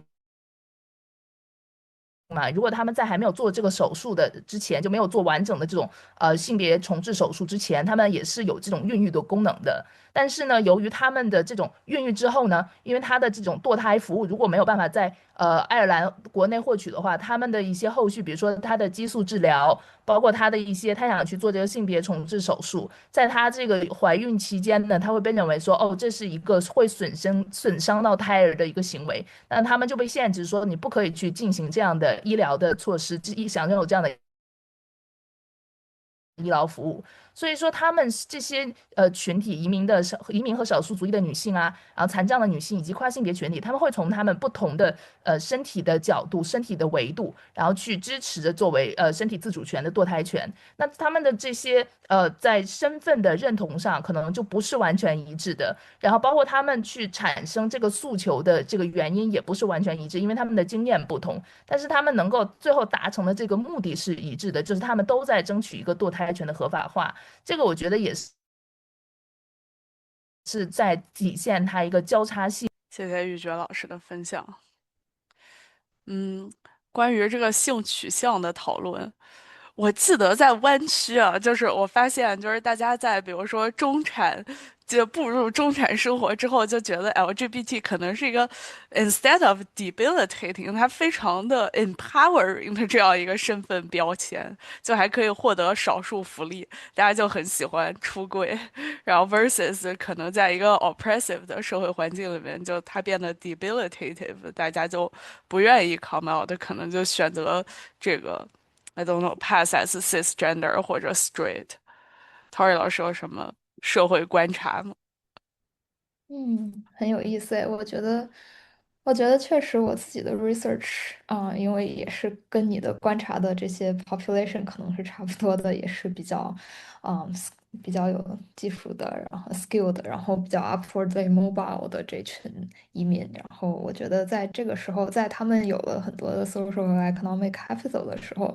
这个性取向确实，他们已经不会这些 capital 已经 buffer 他们 from discrimination。因为性取向，然后这个环境也非常的relatively 的友好，所以这个时候可能性取向这个 identification 会作为一个 symbolic 有一个 symbolic 的 value，因为它把这个 individuality 更强调，然后并且可能 LGBT 的背后代表着一些，比如说比较 liberal、比较 progressive 等等等等的 value，然后 versus 说你在地位很低的时候，它变成了它是一种压迫，然后多重的压迫在一起，是这种 intersectionality of marginalization。所以我觉得对于性取向本身以及 identification 本身，它是被以其他的社会地位以及社会的其他的 identity shape 的，它不可以被单独来谈。所以说这个也是强调 intersectionality 的重要性。那我们直接看下面的关于 trans 的讨论，这个太有争议了，咱们可以好好的 unpack 一下。Tori 老师先给大家一个 overview 嘛。好的，嗯，对，这是文章中的第一章Chapter One，然后这个主要讲的是 disability 和 trans 的一些 parallel 以及 tension。我们先来讲一下 parallel，就是这两个身份，很多大众可能不会觉得他们两个非常的 related，至少在传统意义上认为一个是关于比如说 gender and sexuality 的，另外是一个是关于这个啊、残障讨论的，它是单独的两个 discussion。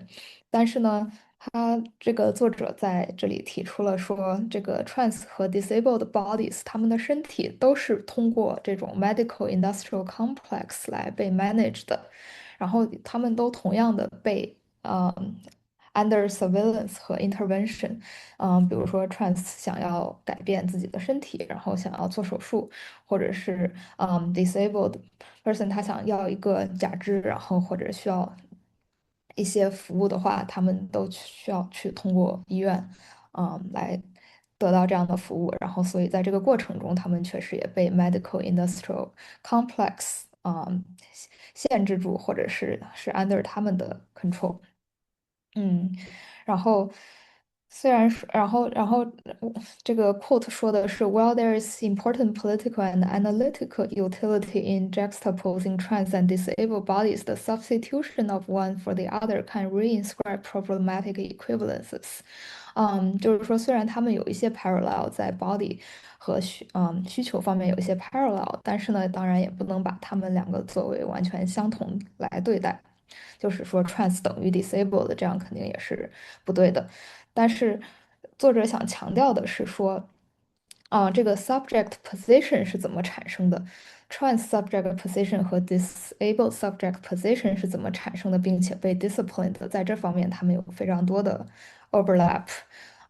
然后因为他们两个都是这个capacity building 的目标，capacity building 也就是我们刚之前说的一些让人变得更 productive，能够参与到这个经济生产中，比如说眼镜，比如说一些假肢，还有一些 trans 的手术，这些都算 capacity building industry。这里也举了一些例子，这些手术和荷尔蒙啊等等假肢啊，所以说他们都是被这些 neoliberal technology 规训的，所以我们可以看到这一点的相同性。我们要不要再讨论一下这个作者讲的这些批型，关于批型的批判，就是要把这个身体分为什么，我要比如说切割我的胸部呀，或者就是做下面的这个 penile 的这个 construction 的手术之类的，这一系列就把它跟 medical 的这个 profitability 又联系在一起了，然后还有关于之前的 manufacturing debilitated bodies。然后来从中获取一些经济利益，感觉好相关啊！这些，就到底是谁，什么样的权力机构在背后有什么样的作用？玉珏老师来讨论一下。玉珏老师关于 trans studies 也非常的有很多 expertise。稍微分享一本书吧，因为我觉得就是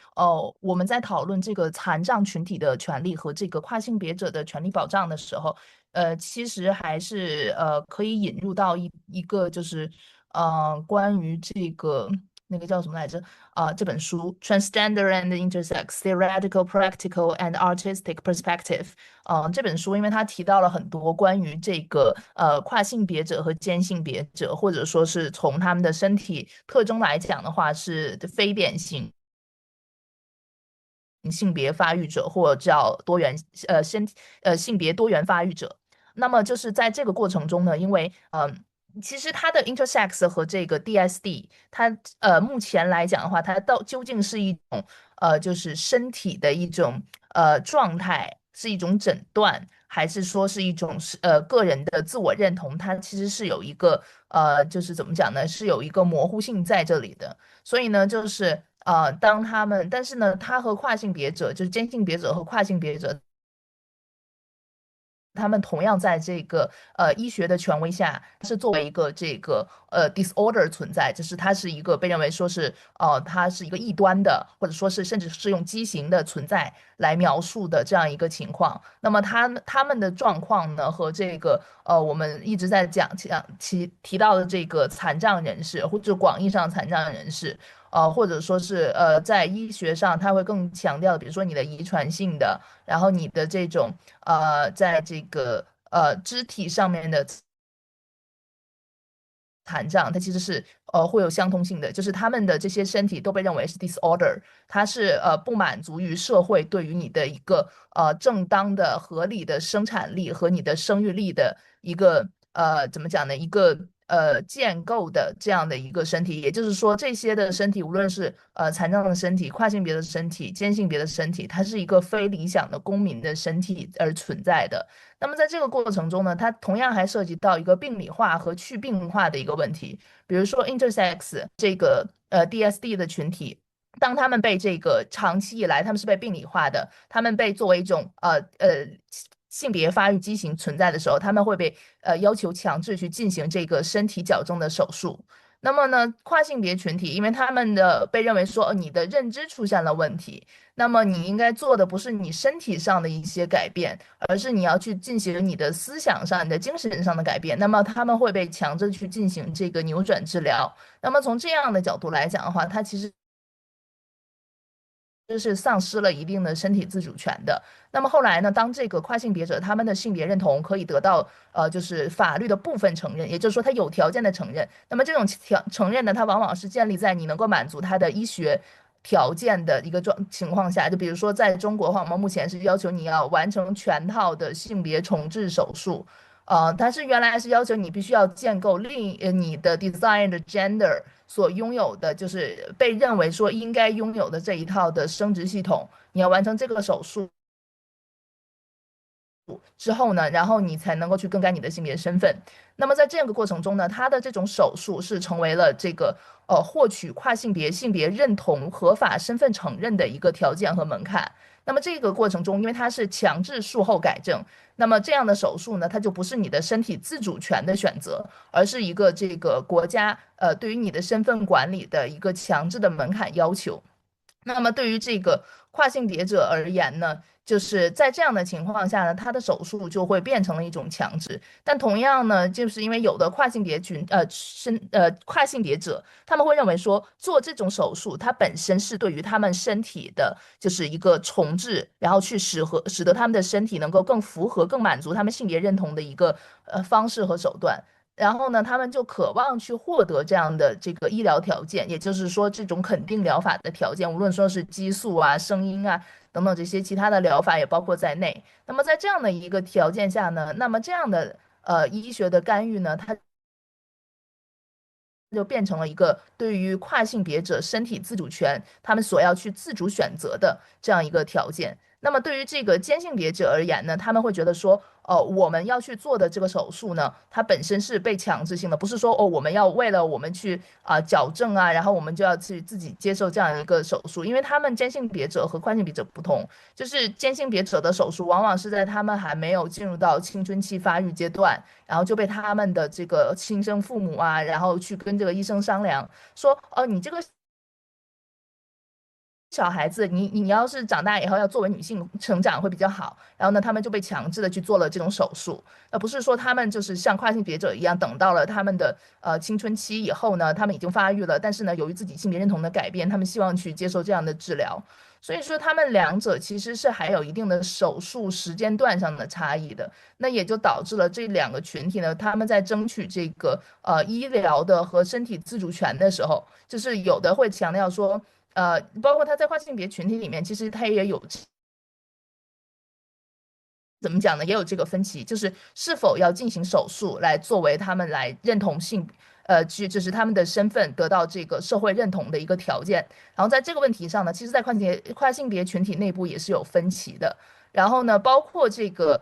有一些这个跨性别者，他们也会去应用到这个间性别者的这种身份建构的一个理论，他们就觉得说跨性别它也应该是一种天生的这样一种选择，而不是说我们后来是有了这种性别认同的转换，而是说这个 transgender 的这种，它就应该也是一种天生的。然后他们也会去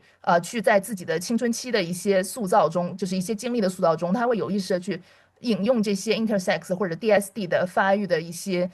这种情况，但是呢，DSD 和这个 intersex 的群体会觉得说，那你这样的跨性别的这种描述，是不是你是在挪用我们的身体体验和身体的经历？然后呢，包括这个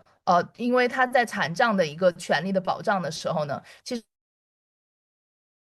其实他们之间也是有这个一定的怎么讲呢？一定的这种张力存在的。因为它的目前来讲的话，它很多这种对于残障人士的权利的保障，它是纳入到一个，比如说你对于一个身体的残疾啊，或者说是疾病的一个状态，然后你是一个disability，你的政府呢是对他的一个倾斜的一个保护的措施，那么你就要承认说，哦，那我确实会这种 disability。那我确实是在这个社会上，我有一定的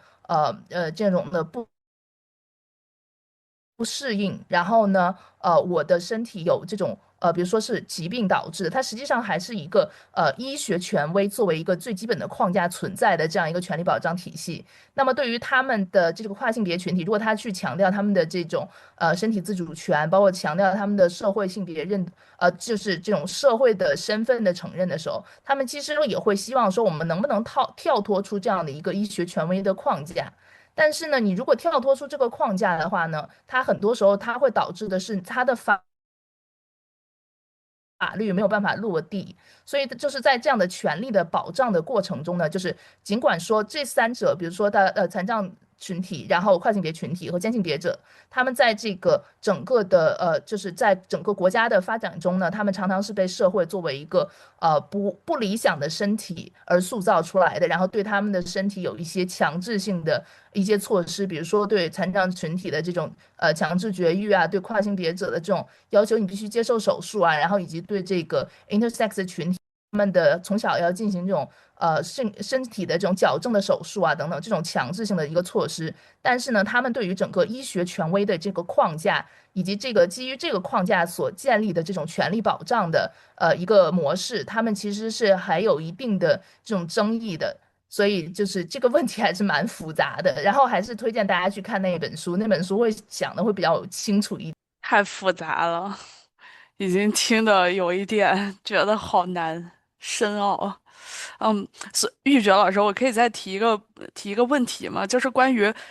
state power 和之前我们谈论的这个 domination 的问题。那如果比如说power 是大家觉得不就在不自愿的情况下被 state power 所影响了，那这个 cultural 的这种 dominance 就是让大家觉得只有在 pass 的情况下可能有一个比较好的 life，就是这一种总体的叙事，比如说大家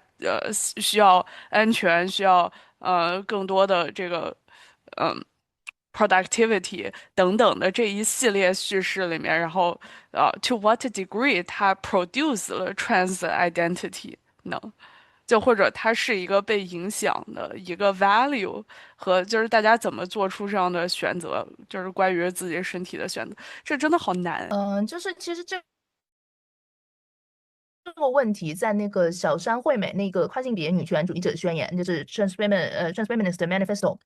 那篇文章里面，他其实也有提到过。当然，他当时提到的是一个系统性的问题，就是他提到的是这个系统性的这个顺性别异性恋霸权，它所建立的一系列的社会和文化的范式，以及在这个 self autonomy，就是个人自主权对于这个身份和自己身体的这样一个认同方面的一个塑造和一个张力的问题，就是因为在这样的一个 cis heteronormativity 的一个框架下呢，你的就是这个个体他会被要求说，如果你要去变成你这个 desired gender，你要获得这种有效性身份的有效性，那么你就要去尽量的去迎合你这个 desired gender 它所建立的，比如说它这个 femininity，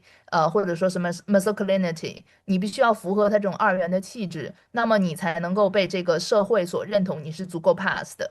就是你的，就是他们把这个称为是过关之道。那你这个过关，它为什么叫过关呢？因为它有这个 gatekeeping。那谁来做这个 gatekeeper？那比如说在国家权力方面的话，它就会建立一套，比如说我有这个性别认同和这个性别身份更改的这一套的法律的体系。比如说你在英国，它是这个 GRC Gender Recognition Certificate，就是它是有这样一套的体系。那么就是它的 self recognition 反而不作为它一个申请，就是我更改性别的一个必要的条件。那么它需要的是什么？是外界对于它的一个认同。那外界对于它的一个认同，它往往都是与这个社会所建构的二元的性别气质所符合的。就比如说，他在这个在日本，他可能会更明显。就比如说这个，他们在这个性同一性的一个这个认同的一个问题嘛，那他们就会觉得说，如果你一个跨性别的女性，你表现的不够 femininity，那他会觉得说你这个没有明显的这种性同一性的障碍啊，你这个还没有完全说你的这种被指派的性别和你所要达成的这种性别身份和性别气质之间，它有这个一定的矛盾性啊。他觉得说你还可以在你的这个被指派的性别的一个框架下去生活，那他就没有办法去给你这样一个可以去拿到这个性别肯定治疗的 point 呢，大概就是说这两个 movement。这两个 discourse 虽然说在本身上有一些 overlap，但是他们还是比较，目前为止是比较这个 exclude each other 的。然后，但是它的更重要的 point，我觉得这里强调的也是我们之前已经讨论说，到底谁可以被 state 认同，谁可以被变得 capacitated。变得更有谁的身体更被 valued，以及谁的身体是会被 wear down，谁的身体是不被 valued 的，会慢慢造成这种伤残的。这个 chance 不是 equally distributed 的，是这个 state 是会 target 部分人的，比如说 white cis male，我们刚才讨论的就是这个 capacitated，以及 white trans 或者 middle class trans，然后 versus，我们刚才讨论了很多例子，所以说我们要看到这个结构性的不平等，嗯，对，然后这里也说了，这个 white 和 middle class trans people 这个 transition 它是一个 affirming 的，它是一个 empowering 的，这刚才也联系到他的 critique，说，对于 body 的 critique 和对于 structural inequality，没有足够的 address 的 critique。对，所以说这个所以说这两个 movement 本身，它很多时候还是 fall into the trap，强调了这个 narratives of overcoming and pride，所以说没有解决他们根本的问题，没有解决就是同时产生这两个东西的这个没有 address medical industrial complex，然后也没有解决 racism 和这个 colonialism 的这些问题。那比如说，点点老师刚刚引用了福柯，那我们就用福柯的理论来分析一下。那如果我们就不说 state power，就是说 power 是一个在社会 discourse 里面流动的话，那我们怎么才能产生 counter discourse 来改变这一现状，对吧？我们就不仅仅停留在 critique 层面，而来思考一下这个 displacement。Tori 老师有什么好的想？对，我觉得这个我也一直在思考这个问题，但是并没有非常好的solution。我觉得 critique 可能永远都是这个问题比较容易指出，但是嗯。也想听听大我家的意见。我个人觉得，就是我们现在在做的很多东西，不管是口述历史的项目啊，还是就是鼓励大家自己去表达和创作，其实都是一种方式。因为，我们可以看到，不管是就是就是就是刚才雨欣你提到的这种，在这个话语中的权利，这个其实所谓的主流话语。它的或者说是所谓的社会规范，那它的塑造实际上就是在试图把非常复杂多元的生命经验往一些模子里套，不管是 Davis 批判那种正常或者残障的那种二元模式，还是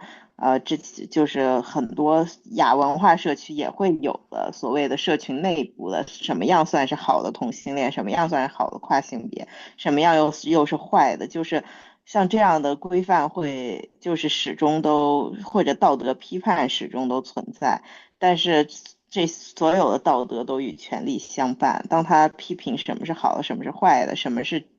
值得得到资源的，什么是不值得的时候，这其实就是好和坏，实际上就是在说你值得不值得，也是在影响你能获取的各方面的资源。那讲出真实的故事，讲出每个人复杂的好坏参半的经历，就是我觉得就是一个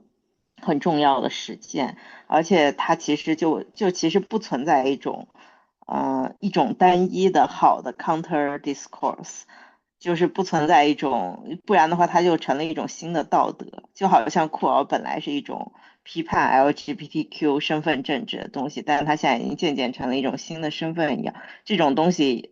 这种变化会不断的发生，就是新的规范会不断的产生，但是新的故事也需要不断的被讲述，虽然它可能会城府化，可能会从中又形成了新的权力结构，但这不是我们能控制的事儿。我觉得能控制的只有就是真诚的去讲述和发掘，鼓励更多人讲述自己的真实而复杂的经验，这是我个人的一点想法。太感人了，点点老师说的好棒，感觉大家都可以从这些角度出发来，从个人的层面做一些努力。谢谢点点老师。那我们把这一章 critique 讲完，然后就讲一下 call for action。Harry 老师要不要解嗯，释一下这些 对，terms？是的，这个 recapacitation，也就是我们刚才说的，就是通过一些手术啊，或者通过一些医疗的方式或者科技，能够 enhance bodily function，然后或者是你的 status。他刚才 Paul 对于一些比较就是 white middle class 的 trans 的批判，也是说这个是一个 recapacitation，其实就是让他们重新变到这个秩序的一部分里面了。所以并没有挑战这个 normativity。这是这个概念。然后，嗯，这个这些 medical discourse of bodily transformation，比如说刚刚举的 trans 的例子，它其实是 reproduce 的这种 racial national hierarchy。虽然它是以一种 empowerment 的名义来进行的，当然这点大家可能有一些争议，不同的人有不同的看法。empowerment 可能也是，对于 trans discourse 是很重要的。但是呢，他的意思是说，就是在 empowerment 的，在打着这个旗号的同时呢，他其实又是把这个我们最开始讲的这个种族的问题，还有啊、nationalism 等等的这些不平等又给 reproduced 了。然后总体来说呢，这个 access 它不一定是总是 empowering 的，不一定说，比如说我有了 access to medical 的 care，我不一定说我可以去做手术，或者是我有 access to 科技，这就一定是一件非常好的事情。所以，然后这个 justice 和 empowerment 它可能是两种概念。justice 它不一定是 served by more inclusion, more access and more visibility。虽然在很多时候我们在这种 DEI 的时候会强调 inclusion 啊、access 啊、visibility 啊这种 pride discourse，但是这个和 justice 的目标它可能是不一定的，所以说他们不一定是总是好的。它有可能会 reproduce 一些 hierarchies，就像刚才讲的。嗯，对，然后这个下一个 point 讲的是，对，因为 disability 大家一般认为是一个比较 binary 的，比如说 disabled 或者 non-disabled，嗯，或者是觉得会把人 lump 在一起，把它变成 as if 他们是有 similar 的诉求，然后或者是他们的身份认同都差不多。但是其实呢，这个中间是一个 spectrum，它有不同成分的 capacity，然后有在 institution 的access to institution 啊以及 social location 啊都是不一样的，以及他们的 affect 都不一样，所以这也是普尔一直强调的这个 assemblage 的概念。assemblage 也有点像 intersectionality，就是它把很多不同的身份的交叉呀，还有这个 affect 呀等等组合在一起，嗯，并不是一个1+1等于2的逻辑，而是更复杂的，我们要看这个整体的 assemblage。然后最后他提到了这个 posthumanism 的概念。然后这个概念呢，比如说我们之前说的超人，或者是X 战警，就是比如说通过一些科技的手段让人变成超人等等，这个都有点像 posthumanism。通过一些假肢啊、科技啊，等等，它并不一定是好的，它也并不一定是一个 neutral 的东西，而是它 always embedded in capitalist, racial and colonial logics。这点我们刚才也说，它其实经常是 reproduce 这种 racial national hierarchy，通过 bodily transformation，所以它批判了这个 posthumanism 的一些常见的 assumption。然后最后呢，那 Paul 的建议是什么呢？如果他 critique 了这么多不同的东西，problematize 了一些概念之后，那他提出的一个方式呢，就是 politics of refusal，就是说，嗯，我们不按照这样的国家的逻辑，我们不按照这样 politics 的这种 normative 的 discourse 来进行，然后不能不能就是顺着他的逻辑来，然后要 make things messy，通过比如说 protest 呀，然后通过一些比如说那个it gets better 的那个 project，那我们我可能就 们做一个 it gets worse 来 对，我们做一 challenge 个，一下。对，我们就要疯狂的 challenge 它，然后告诉大家它并不一定是 get better，打破这个幻想，然后并且否定它的这个逻辑，refuse 或者 refuse to get better even refuse to 变成一个更成功的人 Celebrate 是 getting worse, being a failure. 真的 Going back to 真 Jack 的 Halberstam, which poor 也 cite 了，对吧对，？Celebrate 是的。我们的 failure，这就底层的打破了他们的 success 的逻辑。对对，就不能跟总根据这种 empowerment 呀，这种 celebration 的这种 narrative 来进行，然后更多的是要看到 refusal 的可能性，以及 what are some other alternatives，除了这个 state 的 logic 和 political control 的 logic 之外的可能性。太 depressing 了，我们来聊一聊我们的 action item，这个非常的 exciting，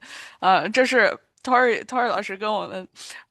备课的时候 brainstorm 的，就首先我们可以 redefine capacity 和 debility，然后把它以酷儿视角重新的进行思考，然后还有 queer up productivity，这一点太好玩了，就是我们现在 productivity 很多就是我们要赚更多的钱呀，生更多的小孩，变得更健康什么的。但是如果我们把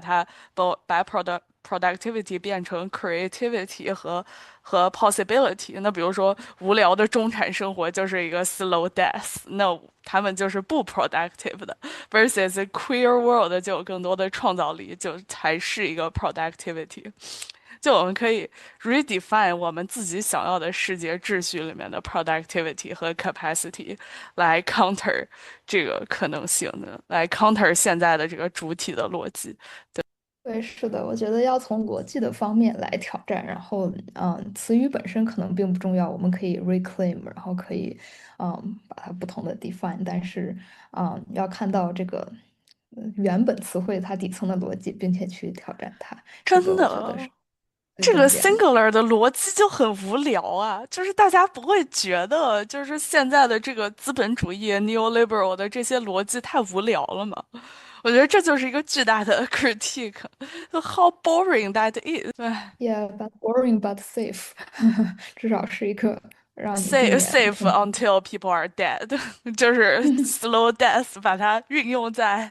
无聊的中产阶级的生活上。点点老师刚才要说吗？我也没有什么要补充的，就刚刚说过的那种创作，然后另外就是我觉得想要过更好的生活本身没有什么问题啊，就是我觉得人是有一些相通的基本需求，比如说能跟自己爱的人一起，这种人不一定是就是恋爱浪漫爱关系的爱人，就是你重视的人、珍惜的人，你的朋友。就是身边有这样的社群，然后有一定的安全感。但是这种安全感，其实资本主义所许诺的很多时候是一种虚假的安全感。一旦你不努力工作，一旦你不付出这样那样的代价，你就会失去这一切。作为打工人是这样的，只有少数那种就是吧，含着金汤匙出生的人，好像什么都不用做就可以继承遗产，但是大部分人其实都活在一种，就是其实是脆弱不安的处境里。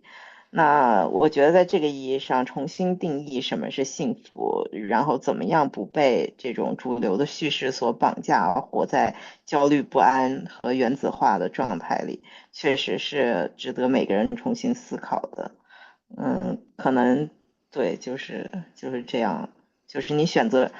把时间花在哪，你选择什么样的工作，我觉得其实从个人层面来讲，就是多想一想自己，要做的事到底是什么，在放下，就是有多大的程度上你可以放下这些主流观念的绑架。比如说选择不做一个教授，而做一个底层劳工工作者。我觉得其实，在历史上有非常多的这样的resistance 的 logic，就比如说在早期基督教的这个时代里面，大家可能就 celebrate being 贫困，觉得贫困可以上天堂，然后就是富人就是上天堂就很困难，就是这种叙事逻辑，其实在历史上一直都有，不知道为什么就在这个资本主义的影响下，就是现在大家的叙事好单一，以前会觉得 suffering 也是一个非常值得 celebrated 的，甚至是一个 virtue。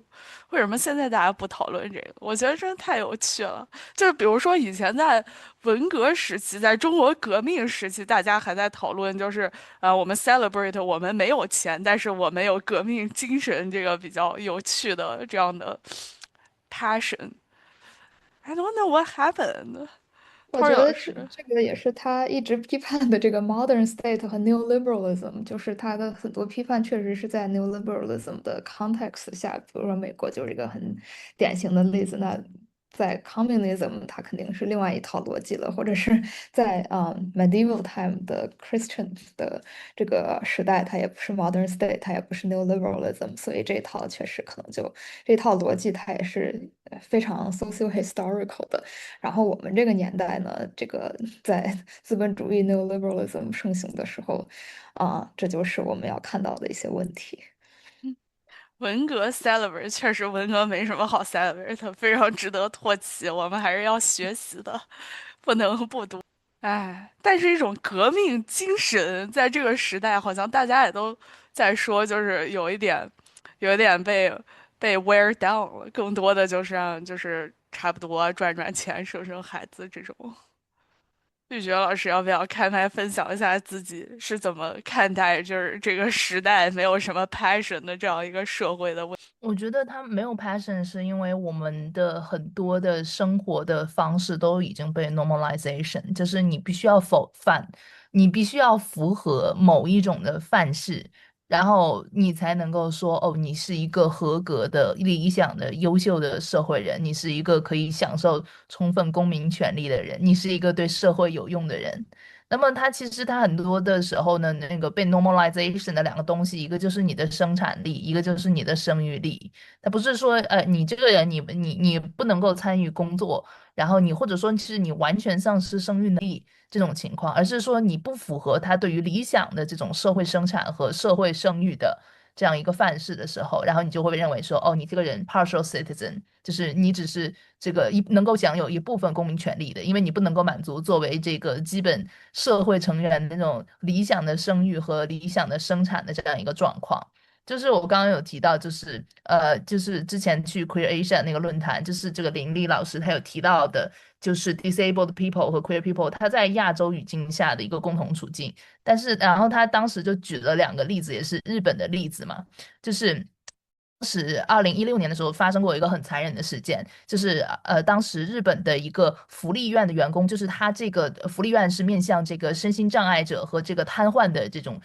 病患的嘛，然后这个员工呢，就是他应该是一个护工吧，这个植松胜，然后呢他就杀害了数十名的这个他应该去照顾的这个身心障碍者，他认为他们都是这种无用的人，因为他们没有社会生产力，那么他们是在浪费社会资源，然后以此他来合理化这种自己的杀戮行为。他说：我的这种照护的工作，我的这种劳动不应该付出给这些对于社会而言没有用的人，他们没有这种社会的生产力。然后呢，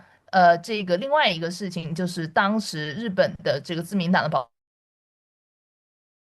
守的议员嘛，就山田水脉，他在议会就公开表示啊，因为当时是有这个要求要通过对于 LGBT 群体的这种保护法嘛，然后他就说，因为你 LGBT 群体他不生育，所以你也没有社会的生产力，那么就不值得去花钱花精力去支持。那么他们这两种言论其实就是蛮反